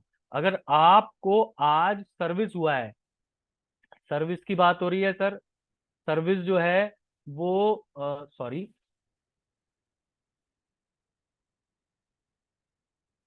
सर्विस अंडर सेक्शन 169 लिखी है कि सर्विस कब होगी। सर्विस जो है अगर आपको आज हुई है तो 90 दिन में आप जाकर इसको रेवोकेशन की एप्लीकेशन फाइल कर सकते हैं। ध्यान रहे, रेवोकेशन की एप्लीकेशन फाइल करने से पहले आपको अपनी सारी पेंडिंग रिटर्न्स जो हैं वो फाइल करनी होती है। मैं मित्रों से रिक्वेस्ट करूंगा अपना अपना कैमरा ऑन करके बैठे। सभी मित्रों से मेरी विनती है अपना अपना कैमरा ऑन करके बैठे, जहां भी बैठे हैं कृपया कैमरा ऑन करके बैठे, ठीक है ना जी। तो थोड़ा मुझे भी पता लगे आप लोग कहाँ बैठे हैं, क्या कर रहे हैं, सुन रहे हैं नहीं सुन रहे हैं, मुरारी बापू की कथा तो नहीं चल रही है, मैं इतनी मेहनत से आपको बता रहा हूँ, है ना पूजा जी, क्यों जी। पता लगे राम कथा चल रही है और सब अपना आराम से भगवान राम के नाम में लीन नींद निद्रा में पहुंचे हुए हैं, है ना सर। तो तो सर, तो आपको अपनी सारी pending returns with tax interest late fee penalty जमा करानी होंगी। आपको रेवोकेशन ऑफ कैंसिलेशन तभी हो सकता है। अभी चर्चा हो रही थी, मैं सुन रहा था, मैं बीच में जब थोड़ा सा विलंब हुआ मेरे आने में, तो मैं सुन रहा था कि हमारी कुछ एमएनएसटी स्कीम्स है, हमारी एमएनएसटी स्कीम्स अभी कुछ 31 अगस्त 2023 तक कुछ एमएनएसटी स्कीम्स हैं। उसमें से एक जो है वो revocation of cancellation of registration है। इसमें आपको फैसिलिटी दी गई है कि 31 दिसंबर 2022 से बिफोर अगर आपका कोई भी नंबर कैंसिल हुआ है तो आप जाकर अपनी सारी पेंडिंग रिटर्न्स फाइल करें with tax interest late fees. और फिर जब आपका रेवोकेशन हो जाए, ध्यान से सुन लीजिए सर, सेम स्कीम इस रूल 23 में भी है। ये मैंने चार्ट एक बनाया है, अपने लिए बनाया है, आपको अभी फिलहाल इसमें नहीं समझा रहा।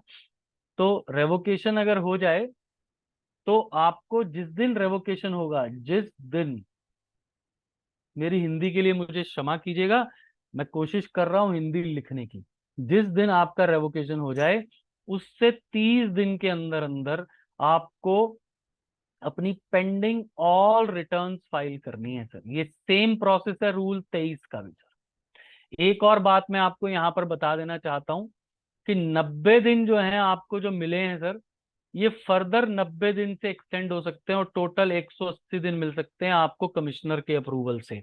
मान लीजिए आपका रेवोकेशन हुआ 28 अगस्त को, तो 90 दिन तो यहाँ होते हैं, फिर दिसंबर भी हो सकता है, जनवरी भी हो सकता है और फरवरी, और 90 दिन मैक्सिमम आपको और मिल सकते हैं on the discretion of the commissioner, ठीक है। और an officer authorised by his on his behalf not below the rank of the additional commissioner और ज्वाइंट कमिश्नर।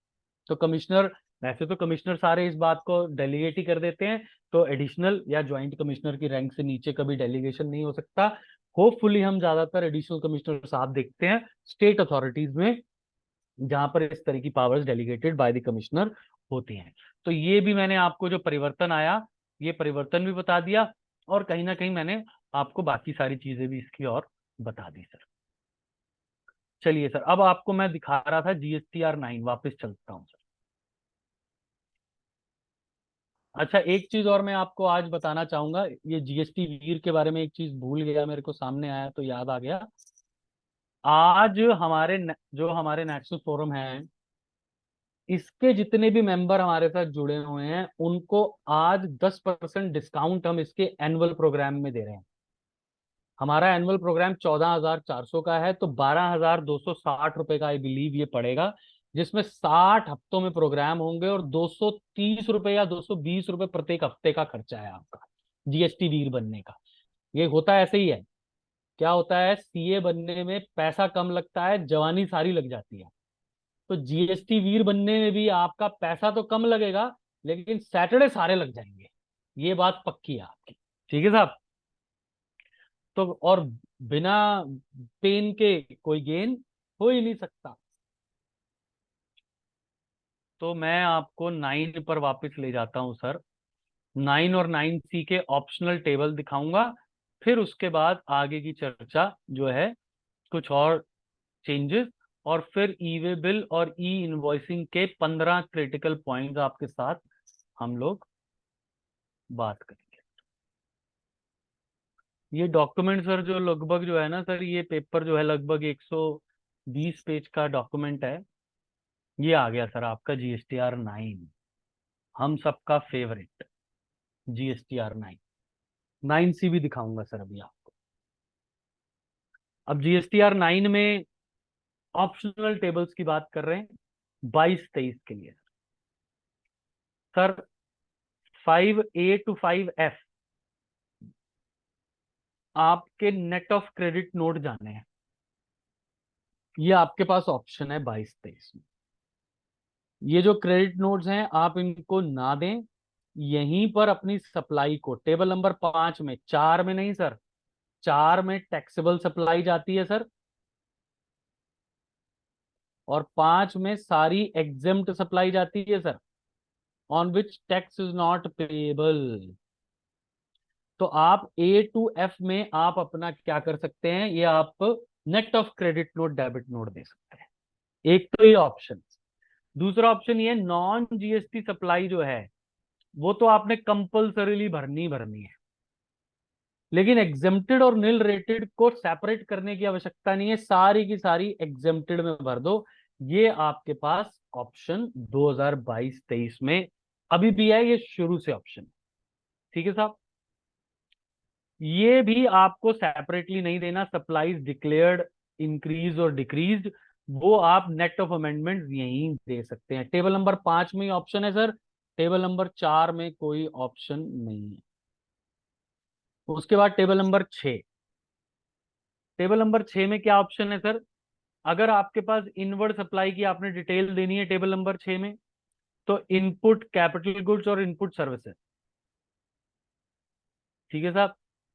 तो आप क्या कर सकते हैं कि इनपुट देना तो इन कैपिटल गुड्स देना तो मैंडेटरी है,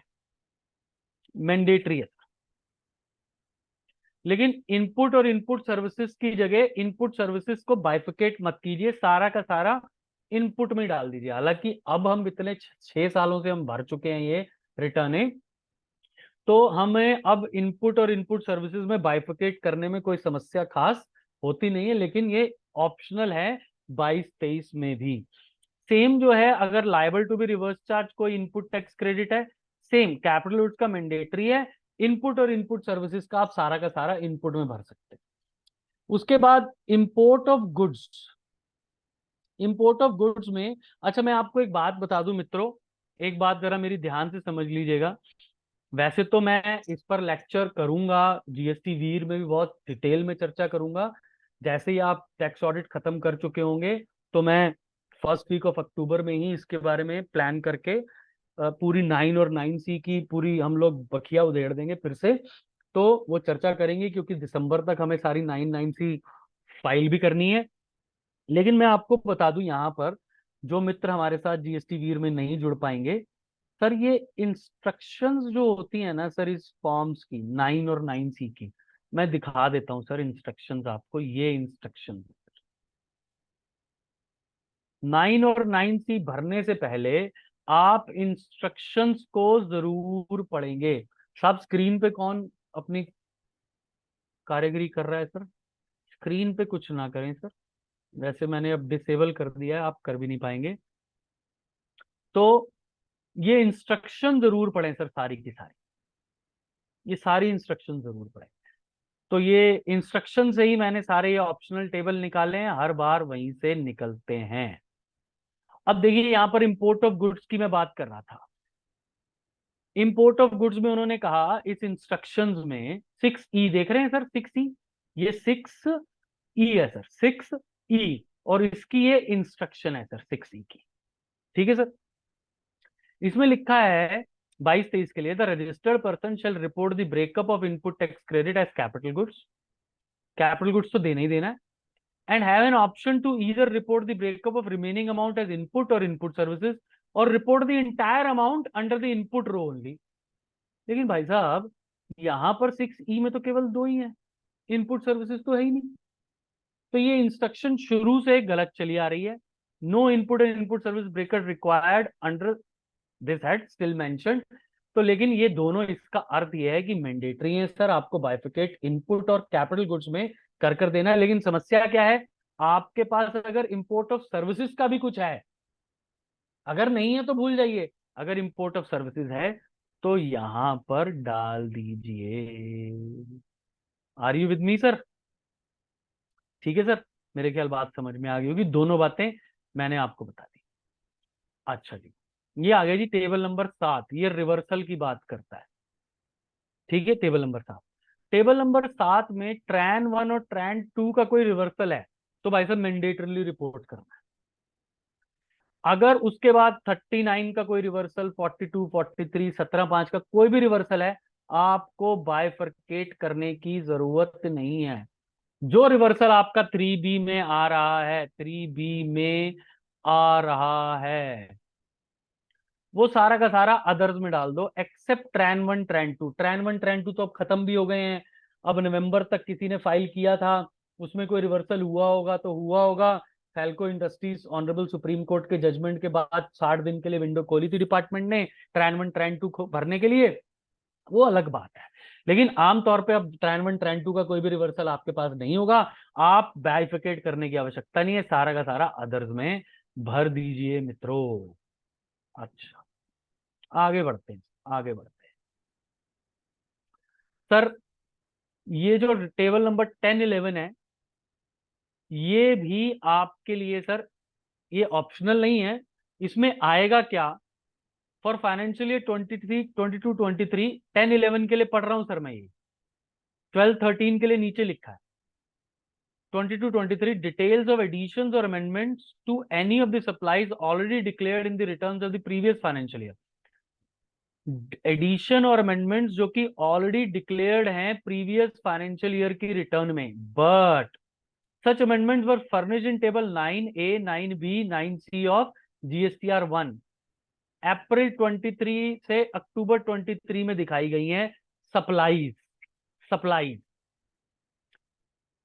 GSTR 1 बाद में दिखाया गया है, लेकिन अप टू 30 नवंबर, अब हमारे पास 16/4 में ये अप टू 30 नवंबर हो गया ना साहब, तो वो हमें यहाँ पर 10 और 11 में या तो बढ़ानी है सप्लाई या घटानी है सप्लाई, बढ़ाना है टैक्स या घटाना है टैक्स। सिमिलरली ITC रिवर्स करना है 12 में, और 13 में जो है ऐड करना है, वो भी मैंने आपको सेम बात यहाँ पर लिखी है वो बता दी है। 14 नंबर तो कोई बात नहीं, वो ऑप्शनल नहीं है। 15 नंबर ऑप्शनल है सर, होल टेबल, जैसे कि 21-22 में भी ऑप्शनल था। ठीक है साहब, टेबल नंबर ये आपका हो गया 15, सारा का सारा ऑप्शनल है। टेबल नंबर 16 सर आपका ऑप्शनल है, 21-22 में भी ऑप्शनल था। 17 जो है वो आउटवर्ड सप्लाई का HSN देना है सर, वो मैंडेटरी है सर, जैसे कि 21-22 में था। और 18 जो है इनवर्ड सप्लाई HSN वाइज देनी है सर, वो ऑप्शनल है, जैसे कि 21-22 में। आउटवर्ड सप्लाई की HSN वाइज समरी देना मैंडेटरी है, इस बार भी मैंडेटरी है। इनवर्ड सप्लाई की समरी देना इस बार भी ऑप्शनल है, जैसे कि पिछले साल ऑप्शनल थी सर। ये ऑटो पॉपुलेट होगा, इसका कुछ होगा नहीं सर। अब मैं आपको दिखा देता हूं सर फॉर्म 9C फटाफट।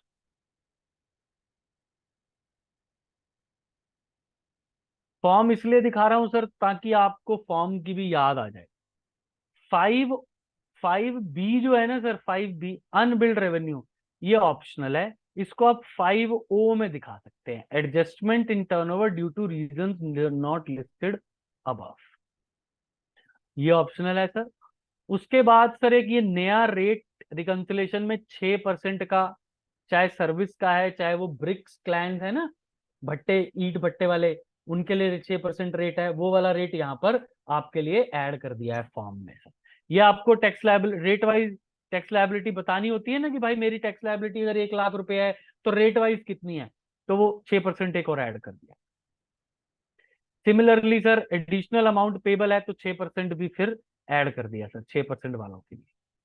टेबल नंबर 14 सर ऑप्शनल है। टेबल नंबर 14 जो है वो ITC declared in annual return with ITC availed on expenses as per audited financial statements में रिको बनानी होती है सर, कि आपने अपनी GSTR 9 में कितना ITC लिया और आपके ऑडिटेड फाइनेंशियल स्टेटमेंट में ITC कितना है, उस पर रिको। ये भी ऑप्शनल है, 21-22 में भी ऑप्शनल था सर।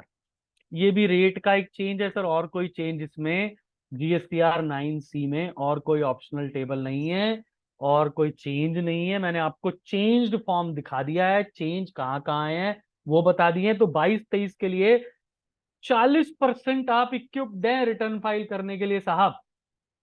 60% आपको फॉर्म की मैकेनिक्स को दोबारा समझना पड़ेगा, उसके फ्लो को दोबारा समझना पड़ेगा। मेरी विनती आपसे है कि बिना फॉर्म को ढंग से पढ़े, भले ही अपने आप या किसी हमारे जैसे मित्र के द्वारा, आप 99C फाइल नहीं करेंगे।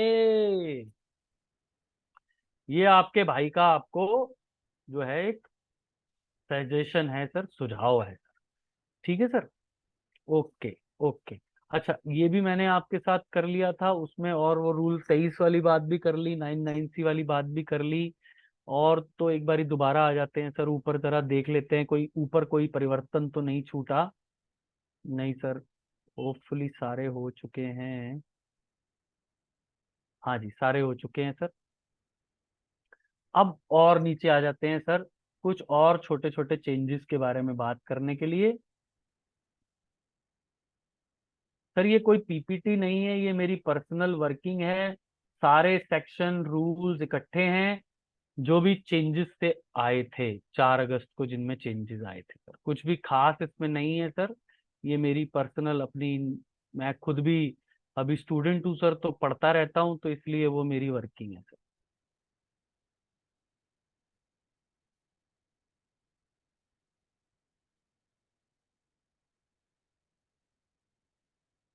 चलिए सर, अभी ये 15 critical points on E invoicing E bill बाद में पढ़ेंगे।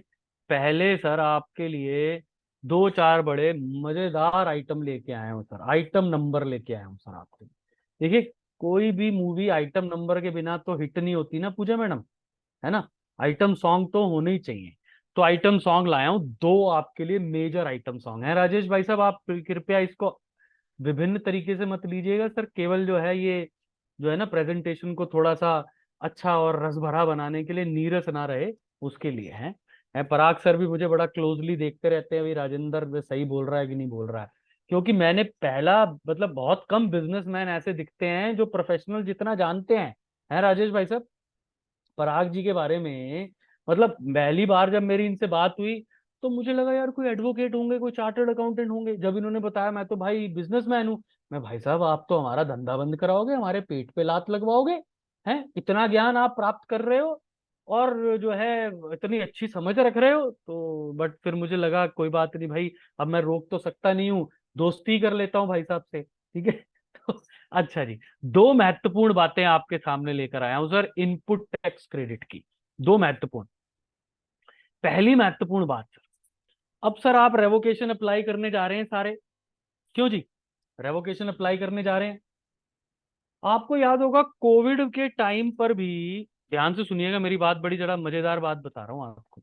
कोविड के टाइम पर भी एक एमनेस्टी स्कीम आई थी कि आपकी लेट फी जो है रूल सेक्शन 47 वाली, वो आपकी माफ हो जाएगी या कम हो जाएगी, है ना जी, और अपनी पुरानी सारी रिटर्न फाइल करो। क्यों जी, आई थी ना।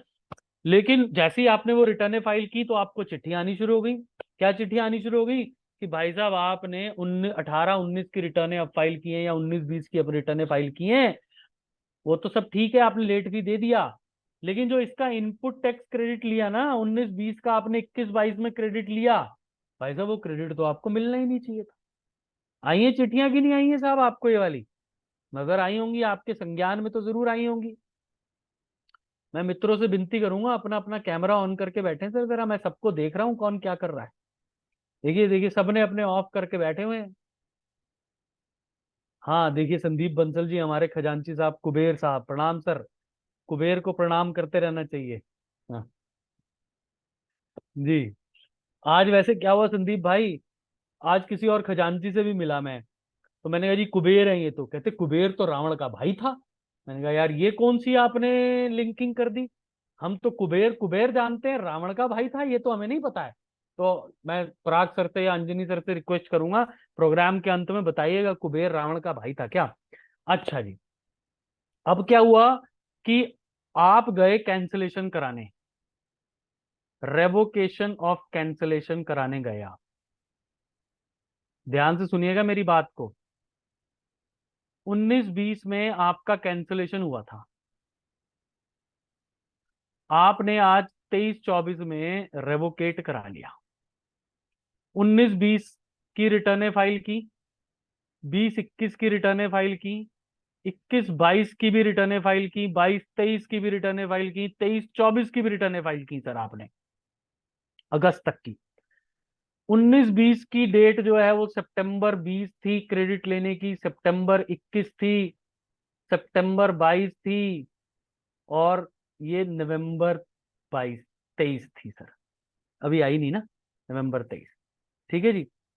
तो भाई साहब उसने कहा डिपार्टमेंट ने कि चलो ये तो क्रेडिट तुम ले सकते थे 22-23 का, ये वाला क्रेडिट नो आईटीसी अवेलेबल। अब क्या होगा सर, आपने तो क्रेडिट ले लिया, मान लीजिए ये तो लाखों रुपए का क्रेडिट है, इस पर ब्याज भी बनता है, ब्याज लगभग 100% बन जाएगा सर, और पेनल्टी भी लगाएगा सर, 73 या 74 में आपको चिट्ठी बेच के पेनल्टी भी लगाएगा। भाई साहब दो जजमेंट आए बड़े ही सुंदर, एक आए ऑनरेबल गुजरात हाई कोर्ट का, एक ऑनरेबल राजस्थान हाई कोर्ट का। ध्यान से समझ लीजिए सर, आपको मैं रामबाण संजीवनी बूटी देने वाला हूं। ठीक है जी। इन क्रेडिट की अलाउएबिलिटी इन दोनों जजमेंट्स में कह दिया कि भाई साहब रिटर्न अभी फाइल हो रही है, क्रेडिट अलाउ करो इन्हें। ये देखिए सर, ये दोनों जजमेंट में revocation of cancellation of GST registration, impact of GST, इन दोनों एलिसम और ये आरके ज्वेलर्स के केस में दोनों ऑनरेबल हाई कोर्ट्स ने आपको इस पर्टिकुलर पीरियड का क्रेडिट अलाउ कर दिया sir. Santosh sir, I hope you must be enjoying. जी, अभी मैं आपकी सर टिप्पणी विशेष चाहूंगा।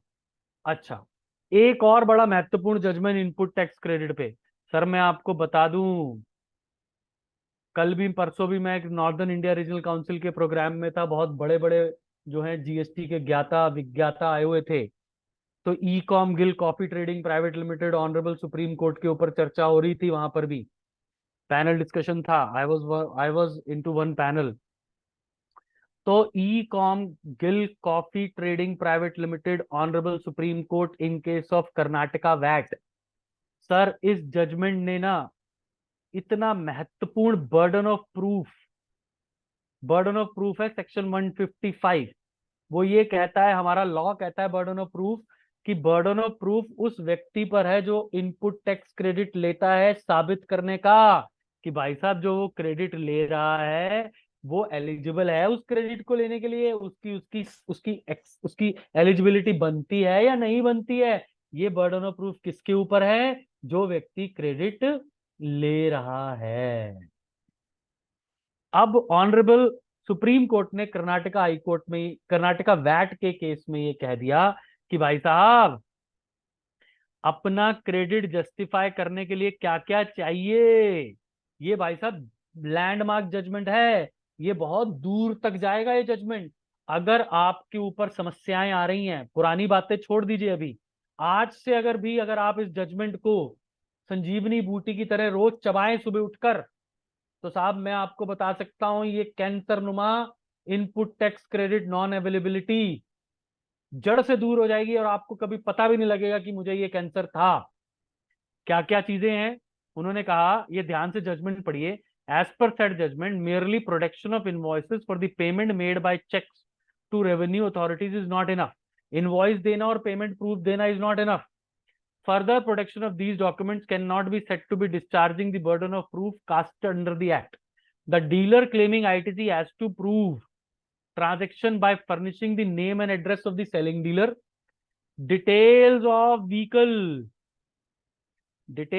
vehicle which has delivered the goods किसने डिलीवर किए, the payment of freight, sir payment of freight का प्रूफ चाहिए मुझे, payment of freight charges, acknowledgement of taking delivery of goods, delivery of goods की acknowledgement, tax invoices and payment particulars etcetera. Sir आप ये सब बताइए कि फ्रेट किसने दी, पेमेंट की रिसीट है कि नहीं है आपके पास, भार तोल की, ईवे बिल और पेमेंट प्रूफ और टैक्स इनवॉइसेस तो बहुत बेसिक चीजें हैं। आप डिलीवरी ऑफ गुड्स को प्रूफ कीजिए। Sir E Com Gill Coffee Trading Private Limited में अगर ये सब प्रूव हो जाता है सर, तो सर आपका क्रेडिट ऑनरेबल सुप्रीम कोर्ट के अनुसार कोई भी रुक नहीं सकता, कहीं भी कोई भी रोक नहीं सकता। ये जजमेंट एक आपको मैं दिखाना चाहता था, 2 जजमेंट। अच्छा, उसके बाद मैं आपको एक महत्वपूर्ण सर्कुलर के बारे में बताना चाहता हूं। सर्कुलर 183 और 193, ये 183 और 193, जैसे अभी गदर आई थी ना साहब 2001 में या 2000 में आई थी सतपाल जी गदर, जब मैं सीए पढ़ रहा था, है ना।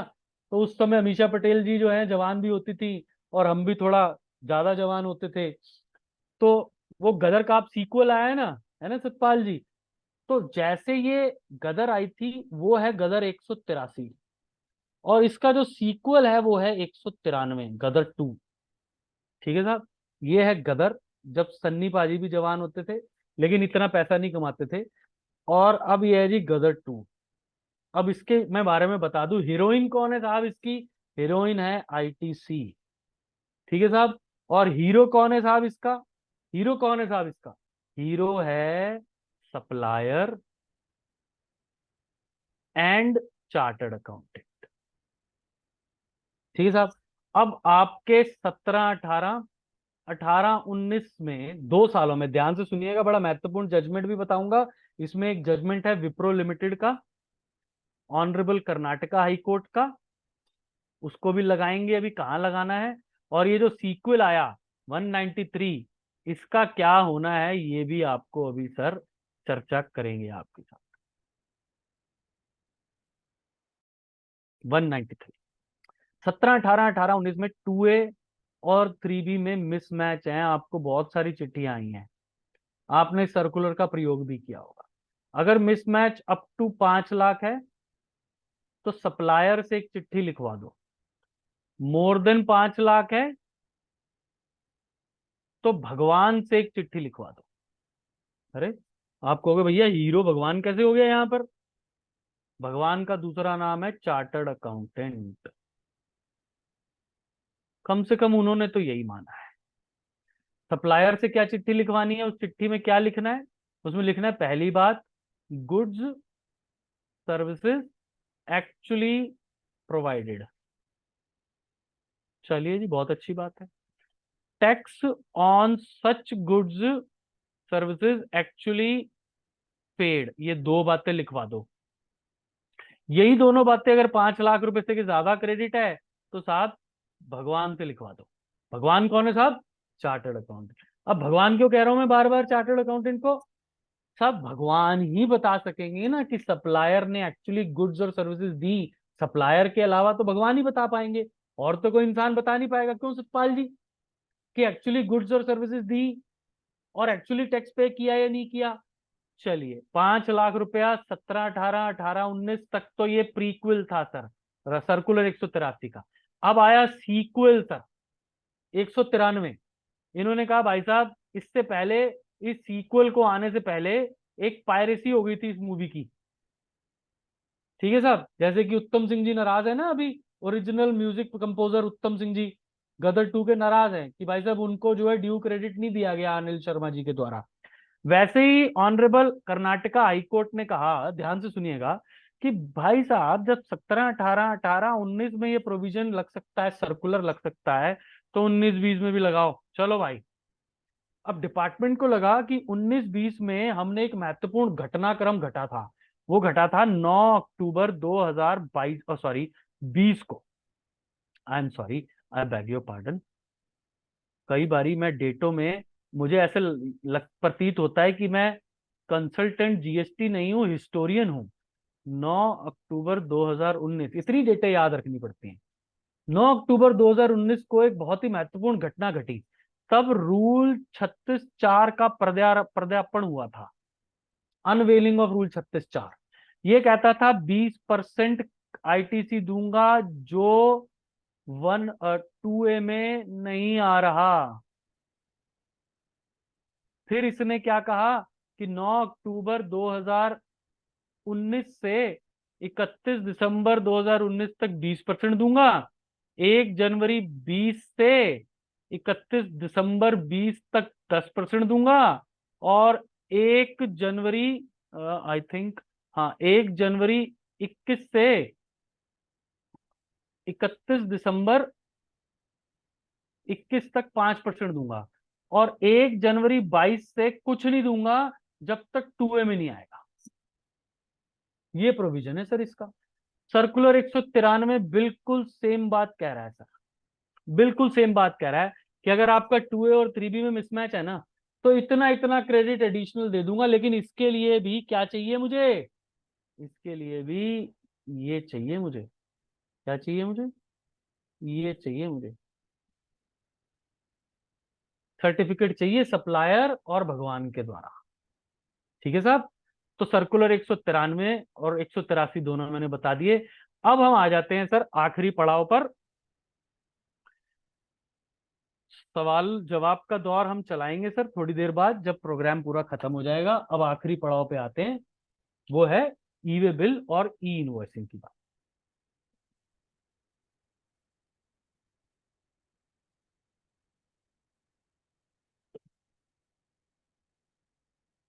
चलिए साहब, कुछ मेजर मेजर बातें। वैसे तो ई इनवॉइसिंग जो है अब तो 5 करोड़ पे आ गई, और मोस्ट लाइकली 1 जुलाई 2000, या 1 जुलाई कह लो, या 1 अक्टूबर कह लो, मैक्सिमम 2024 तक every invoice shall be e-invoice up to, उससे पहले भी हो सकता है, क्योंकि मई में 2024 में इलेक्शन है हमारे जर्नल। उसके बाद 2-3 महीने थोड़ा बहुत सेटल होगा, या हो सकता है अगले महीने ही कर दें, लेकिन उससे पहले पहले 1 अक्टूबर 24 से पहले every invoice shall be e invoice. ठीक है साहब, तैयारी कर लीजिए आप। बिल्कुल मैं आपको बिल्कुल बता रहा हूँ बहुत पक्के तरीके से। अच्छा जी, अच्छा, कई बार मुझसे मित्र मेरे पूछते हैं भाई ई इनवॉइस है क्या? देखिए सर, ये इनवॉइस ही है। ई इनवॉइस और कुछ नहीं, इनवॉइस ही है। इनवॉइस के साथ एक IRN number, invoice reference number और जुड़ जाता है इनवॉइस के ऊपर, तो उसी का नाम हो जाता है ई इनवॉइस, बस और कुछ नहीं है सर। ये IRN जनरेट होता है सर IRP पे, इनवॉइस रजिस्ट्रेशन पोर्टल पे सर। ठीक है साहब। 1 अगस्त 2023 से इसकी लायबिलिटी आ गई 5 करोड़ एक्सीड करता हो aggregate turnover during any financial year proceeding. Proceeding मतलब 1 जुलाई 17 से 31 मार्च 23 तक, ये 17-18 वाला फाइनेंशियल ईयर है सर, तो 1 जुलाई 17 से 31 मार्च 18 तक की टर्नओवर ली जाएगी सर। ध्यान रखिएगा 1 अप्रैल 17 से टर्नओवर नहीं ली जाएगी। अगर किसी भी साल में 5 करोड़ से एक्सीड करती है तो आपकी 1 अगस्त 2023 से ई इनवॉइसिंग चालू है। अगला क्वेश्चन ये आता है सर कि मेरी पिछले किसी भी साल में 5 करोड़ से एक्सीड नहीं करती, लेकिन 1 अप्रैल 2023 से 31 जुलाई 23 तक मेरी 7 करोड़ हो जाती है, तो क्या मुझे 1 अगस्त से ही ई इनवॉइसिंग लगानी है? आंसर इज नो, मुझे 1 अप्रैल 2024 से ई इनवॉइसिंग लगानी है। इस बात का ध्यान रखें। ठीक है साहब, तो बेसिक मैंने बैकग्राउंड क्लियर कर दिया आप सबके सामने, है ना जी। आगे बढ़ते हैं। अब e invoicing, e way bill and e invoice cannot be cancel after 24 hours. मैंने दोनों को कोशिश की है, जहां जहां संभव हो लिंक किया है। No way out to cancel e way bill. E invoice cancelled can be cancelled by issue of credit note. लेकिन सर मैं यहां पर सेक्शन 34 याद दिलाना चाहूंगा। मेरे पास कोई संभवता और कोई उपचार नहीं है, लेकिन सेक्शन 34 की कुछ स्पेसिफिक कंडीशंस हैं। हर कंडीशन में, और उसमें ये वाली कंडीशन शामिल नहीं होती, स्पेसिफिक कंडीशंस हैं, तभी सेक्शन 34 में क्रेडिट नोट इशू हो सकता है, अन्यथा नहीं हो सकता। लेकिन आपके पास कोई और उपचार नहीं है। दूसरा, delete that invoice from GSTR1, keep reconciliation with reasons for future. कई बार हमने ये मित्रों देखा है, आप थोड़ा सा ध्यान रखिएगा। आपने ई इनवॉइस बनाया और उसको कैंसिल कर दिया, लेकिन GSTR1 में वो पॉपुलेट हो गया आपका। ठीक है जी, दोबारा जी एक कैंसिल कर दिया, फिर एक ई इनवॉइस और बनाया, तो GSTR1 में डबल ई इनवॉइस चला गया। डबल इनवॉइस कहूंगा, ये वाला जो था उसे डिलीट किया ही नहीं। तो ये थोड़ा सा आप ध्यान रखें इस तरह की समस्याओं में, क्योंकि GSTR1 में ऑटो पॉपुलेट होता है। तो अगर आप कैंसिल कर रहे हैं तो आप GSTR1 से भी कैंसिल कीजिए sir. E invoice can not be amended on e-invoice portal. It can be amended while filing GSTR1 only. What if part B of e-way bill is not filed? It is equal to e-way bill not prepared. It can be used on a later date after filing details in part B. अगर आपने part B file नहीं किया, अब मान लीजिए मैं एक example लेता हूं। मैंने एक टैक्स इनवॉइस बनाया 28 अगस्त 2023 को, टैक्स इनवॉइस बना लिया। इसका ई-वे बिल बनाया मैंने 28 अगस्त को भी बना सकता हूं। ई-वे बिल बनाया 5 सितंबर 2023 को। क्या मैं बना सकता हूं? Answer is yes. किसी भी टैक्स इनवॉइस का टैक्स इनवॉइस जनरेट करके मैंने सप्लाई नहीं की, टैक्स इनवॉइस जनरेट कर लिया, टाइम ऑफ सप्लाई हो गई, मैंने मूवमेंट ऑफ गुड्स नहीं की। ई-वे बिल जो है वो मूवमेंट ऑफ गुड्स पर लगता है, ना कि टैक्स इनवॉइस पर ही लगता है। जब हमेशा हम कहते हैं कि आपने for the reasons of supply, for other than supply, for job work purposes, for even sale on approval basis, all the times when there is a movement of goods, e-way bill is required. So it is not necessary that only when the tax invoice is raised, movement happens. No, sir. Or sometimes what happens, there is a movement, but there is no tax invoice. Sale on approval, there is a movement of goods. E-way bill is required, but there is no tax invoice. Therefore, if the tax invoice is raised today, I can generate e-way bill at a future date also, because when, of course, then also I have to keep this in mind. The moment I have generated the e-way bill, there is a validity of e-way bill according to the distance as per rule 138 sub rule 10. लेकिन otherwise आपको कोई दिक्कत नहीं है। अगला एक question जो है sir, what are the consequences for delayed generation of e-invoice? This is a very important question. हमारे पास 3 ऑप्शंस हैं सर यहाँ। Penalty under section 122, 125, no penalty. मैं आपको ना एक बड़ा इंपॉर्टेंट बात यहाँ पर बताना चाहता हूँ। देखते हैं जगह कहाँ है हमारे पास, चलिए थोड़ा नीचे ले लेते हैं, कोई बात नहीं। देखिए सर, मैं आपको जो बताना चाहता हूँ, देखिए सर, रूल 48 है सर एक, इसमें सब रूल 4 ये कहता है कि अगर किसी को भी ई इनवॉइस बनाना कंपलसरी है, जैसे कि 5 करोड़ वाले को अब बनाना कंपलसरी है, तो उसे बनाना है। 48(5) ये कहता है कि अगर 48(4) में ई इनवॉइस कंपलसरी है and it is not generated, e invoice compulsory है but not generated, then it shall be deemed that no invoice generated at all. अब ध्यान से समझ लीजिए, मैं धीरे क्यों पूरी बात क्यों लिख रहा हूं यहां पर। It shall be deemed that no invoice is generated at all.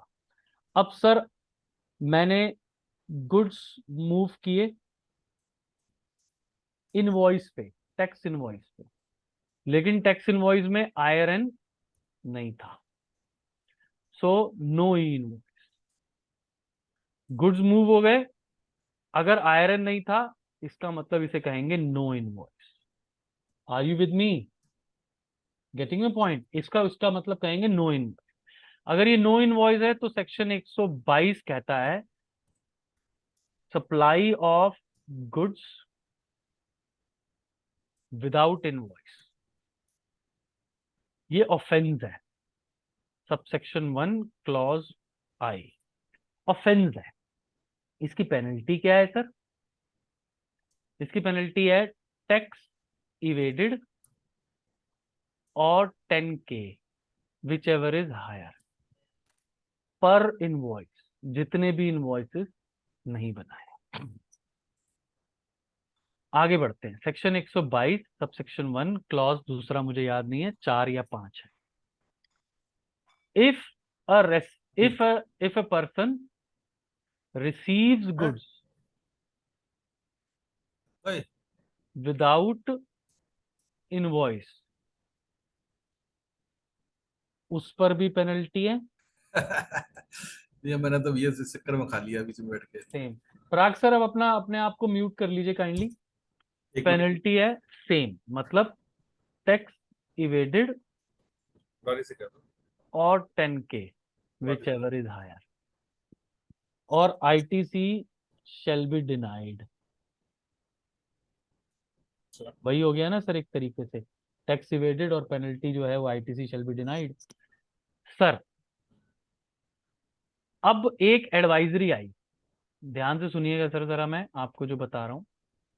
एक एडवाइजरी आई सर, GSTN की एडवाइजरी थी sir, I beg your pardon, GSTN की एडवाइजरी थी।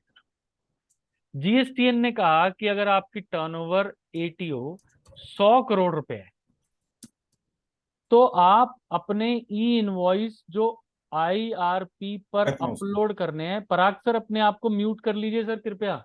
सर बात ये आ रही है कि मैं मछली को टाइम आउट हो रहा है, तो इसलिए मैं रिक्वेस्ट 10 मिनट में इसको माइंड करना पड़ेगा। क्या क्या क्या मतलब सर? यहाँ तो आप रिकॉर्डिंग चल रही है, 2 घंटे का समय था इसके अंदर, तो टाइम इज ओवर 10 मिनट्स, तो इसको करना पड़ेगा। अच्छा, और टेक्निकल है कुछ मामला, समय की उपलब्धता खत्म हो गई। यही जीवन है सर, ऐसा ही जीवन होता है सर, पता नहीं लगता कब आखिरी घड़ी आ जाए। हम सोच के चलते हैं, नहीं है, आपको तो बार बार सुनना है। हम, अरे सर ये तो इस प्रोग्राम की बात कर रहा हूँ, यहीं से एक कॉरलरी ले रहा हूँ सर, यहीं से एक एग्जाम्पल ले रहा हूँ जी कि भाई साहब पता नहीं लगता कब आखिरी घड़ी आ गई। नहीं, चलिए कोई वास्तव बात में नहीं। वास्तव में राजेंद्र भाई ये ये पता ही आखिरी नहीं घड़ी नहीं चला है, कि दिस इज नॉट आपसे ए हम फुल स्टॉप। सुनते आ रहे हैं और पता ही नहीं चला टाइम कहाँ को चला गया। राजेंद्र जी, ये this is not a full stop. नहीं नहीं सर, मैं तो बस यूं ही, मैं तो थोड़ा सा मजाक कर रहा था, लेकिन हाँ, सर यहाँ और पर फटाफट, परमवीर में मेरा रजिस्ट्रेशन कर लेना राजेंद्र भाई। ठीक है, जीएसटी वीर बनाते हैं आपको सर। तो सर ये देखिए, फटाफट अब लास्ट के 10 मिनट हैं और बाकी प्लेजेंट्रीज के लिए भी समय चाहिए होता है, तो मैं अब ज्यादा इसमें डिटेल में नहीं जाऊंगा। मैं आपको क्या कर रहा हूँ, ये जो ई इनवॉइस के ऊपर 16 पॉइंट है ना, ये सेपरेट आपको डॉक्यूमेंट भेज दूंगा इसमें, सर ये भेज आप दीजिए। जरूर, हाँ ये पढ़ लीजिएगा। मेरी एक रिक्वेस्ट है, यदि बीच में कहीं इंटरप्ट हो जाए तो उसको टू बी कंटिन्यू छोड़ देंगे आगे के लिए, क्योंकि हो सकता है टेक्निकली दिक्कत आ जाए। नहीं सर, कुछ 2-4 क्वेश्चन ले लेते हैं और फिर अब बंद कर देंगे। जहां तक सिस्टम चलेगा चलेगा, बोलेगा तो नहीं बोलेगा। तो इसको फ्राइडे को कंटिन्यू कर लेंगे, फ्राइडे को कंटिन्यू कर लेंगे।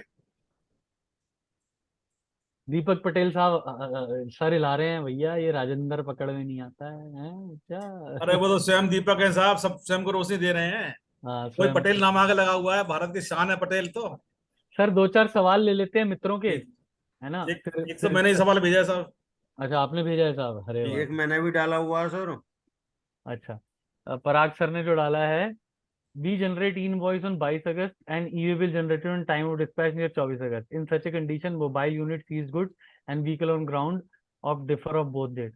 सर आप सर उनको बता सकते हैं कि भी मैंने यही एग्जांपल, सेम एग्जांपल लिया सर, इसमें कोई टेक्निकल डिफिकल्टी नहीं है।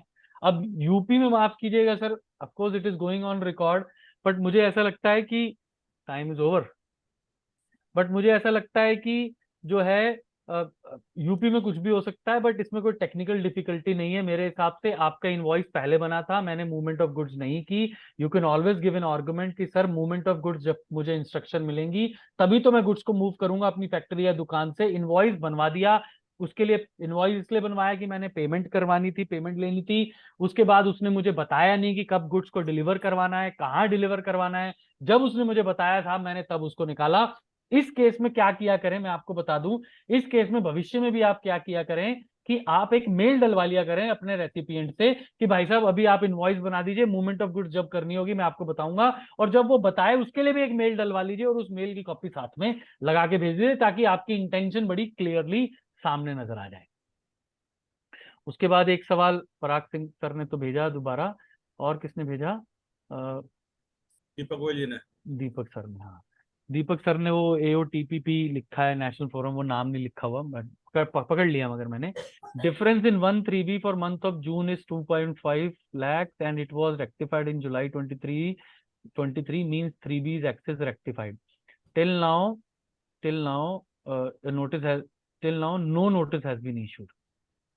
Then notice may be issued in future or not on this point.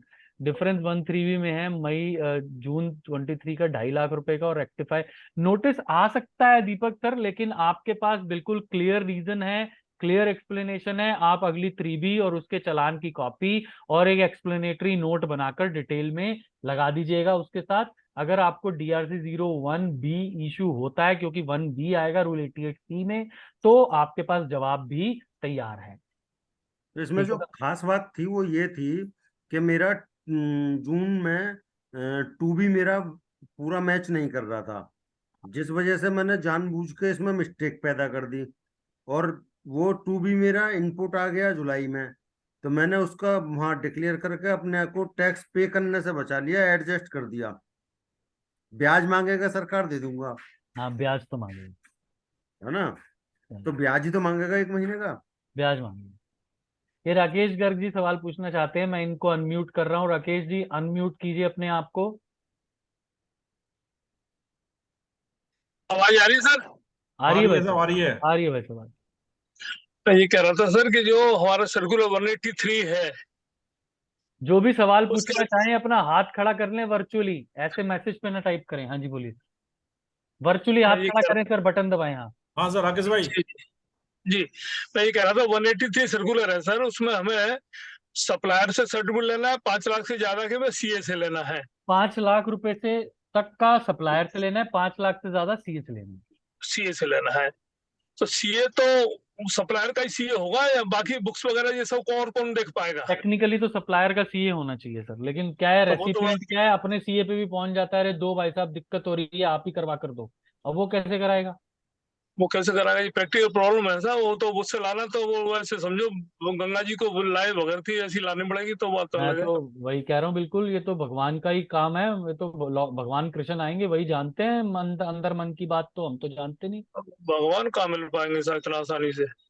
ना ना सर, वो तो मिल जाएंगे सर, वैसे चाहता नहीं हूँ सर मैं, हम जो भी चाहे भगवान मिल जाए वो गलती कर रहा है, क्योंकि भगवान मिलने नहीं चाहिए, भगवान मिलने की आशा रहनी चाहिए। वो मजा जी। कहाँ विसाले यार में, लुत्फ जो मिला इंतजार में। जी thank you sir, thank you. ये भी तो पूछोगे गोडाउन से माल जा रहा है बोट से, ट्रांसपोर्टर से। एक बारी पहले मैं अब ये कृष्णा जी का ये अनम्यूट कर रहा हूँ सर इनको। हाँ जी कृष्णा जी अनम्यूट कीजिए अपने आप को सर, मैंने आप, हाँ बोलिए सर बोलिए। कृष्णा जी संक्षेप में निपटा, मेरा सिस्टम बोलने वाला है। सिस्टम को 2 मिनट रोक लीजिए सर। नहीं सर रुक एक पाएगा, जेन्युइन चार्जर प्रैक्टिकल नहीं प्रॉब्लम है। आपसे शेयर करना चाह रहा हूँ मैं, मेरे क्लाइंट के साथ हुई थी। हेलो, बोलिए बोलिए हाँ, सर, बताइए। ताबड़तोड़। हाँ मेरे क्लाइंट का ना नोएडा से गुड्स गया बेंगलोर, हम्म और बेंगलोर उसके बिल्कुल डोर तक पहुंच गया पार्टी के। हम्म अब वो डोर पे पहुंचने के बाद वो मेरी पार्टी का जो रेसिपिएंट था वो ये कहता है कि भाई ये ईबे बिल चेंज कर दो यार, आप ये ना गलत मेरी दूसरी फर्म का मैंने गलती से आपको बता दिया, हम्म अब आप इसको चेंज कर दो, हम्म और मेरी दूसरी वाली फर्म का आपको बेसिकली ये देना है। और वो गेट के बाहर गाड़ी खड़ी है, वो गाड़ी को इनसाइड नहीं ले रहा, कह रहा है ये दूसरा बिल और ये दे दो मेरे को आप। अच्छा, ऐसे केसेस में कैसे डील करें? ऐसे कैसे संभव हो सकता है सर, अब तो ये गाड़ी मूवमेंट हो गई। रॉन्ग सर प्रैक्टिस है ये तो। एक्सेप्टली, बट सर देखिए प्रैक्टिकल अप्रोच में जाएं तो आपको पता है सप्लायर हमेशा दबा हुआ होता है, उसको पता है मैं नहीं करूंगा, वो पेमेंट दबा लेगा, अब वो हम पे प्रेशर बना रहा है कि साहब बताइए क्या करूं मैं, मेरा तो माल वहां फंस गया। इस तरह की कुछ प्रैक्टिकल प्रॉब्लम्स कई बार आती तो हैं। अब आप जो है फ्रेश ईवे बिल बना दीजिए, डिस्पैच आप कर। अब मेरी बात सुनिए, जी, आप पार्टी का नाम ही बदल देंगे, सब कुछ बदल जीएसटी जाएगा। सब कुछ बदल जाएगा। जी, जीएसटी नंबर बदलूंगा तो सब कुछ तो बदल आप जाएगा। कृष्णा जी आप मुझे फोन कीजिएगा। चलिए मैं आपको पर्सनली फोन करूंगा। हाँ हाँ हाँ हाँ। अच्छा, जी एक और कुछ लोगों की क्वेरी मैंने कई बार नोटिस की है कि ई इनवॉइस के केस में अगर कोई डेबिट नोट हम रेज कर रहे हैं तो क्या उस केस में भी ईवे बिल की जरूरत है? ईवे बिल या ई इनवॉइस? सॉरी, ई इनवॉइस की नहीं, ई इनवॉइस तो हमने जनरेट कर दिया। अब अगर डेबिट हम नोट बना रहे हो तो इसमें भी इनवॉइस अपने आप बंद हो जाएगा। इनवॉइस के थ्रू होगा, और उसमें ईवे बिल की तो कोई आवश्यकता नहीं है नहीं क्योंकि नहीं। गुड्स ऑफ मूवमेंट है ही नहीं। हाँ बिल्कुल। प्लीज राजेंद्र जी, मैं रिक्वेस्ट करूंगा, बस आप सर आप क्लोजिंग मैं सेशन लीजिए रिक्वेस्ट सर। करूंगा अपने को चेयरमैन सर संतोष गुप्ता जी से, प्लीज कंक्लूड करके थैंक्स के लिए। संतोष गुप्ता जी, सर संतोष गुप्ता जी को अनम्यूट कर दीजिए। मैंने कर दिया सर, सर अनम्यूट किया है सर आपको, सर अनम्यूट कीजिए खुद को सर। सर आप अभी म्यूट हैं सर, अनम्यूट कीजिए सर। जी यस जी sir now, yes sir now. हाँ जी। जी सर। Kindly speak sir. हाँ पर चेयरमैन नेशनल चेयरमैन जनी जी, पराग जी, और आज के विद्वान वक्ता श्री सी राजेंद्र अरोड़ा जी दिल्ली से। मित्रों, आज समय का अभाव सबको महसूस हुआ। राजन जी ने इतने विस्तार पूर्वक जो जीएसटी के लेटेस्ट अमेंडमेंट थे, ईवे बिल में जो 4 अगस्त के थे, फॉर्म 9 16(4) की लिमिटेशंस के बारे में, आईटीसी के अवेलेबल बर्डन ऑफ प्रूफ और तमाम जजमेंट्स का हवाला दिया। 183 193 सर्कुलर में मिसमैच जो 2A 2B और 3B था, बड़ी खूबसूरती से उसको आपके सामने रखा। समय बहुत कुछ नहीं है कंक्लूड करने के लिए। कंक्लूजन रिमार्क यही है कि वेल डन राजेंद्र जी। हो सकता है जहां जहां आप लोग बैठे हैं वहां वहां राजेंद्र जी के लिए तालियां बजा दीजिए।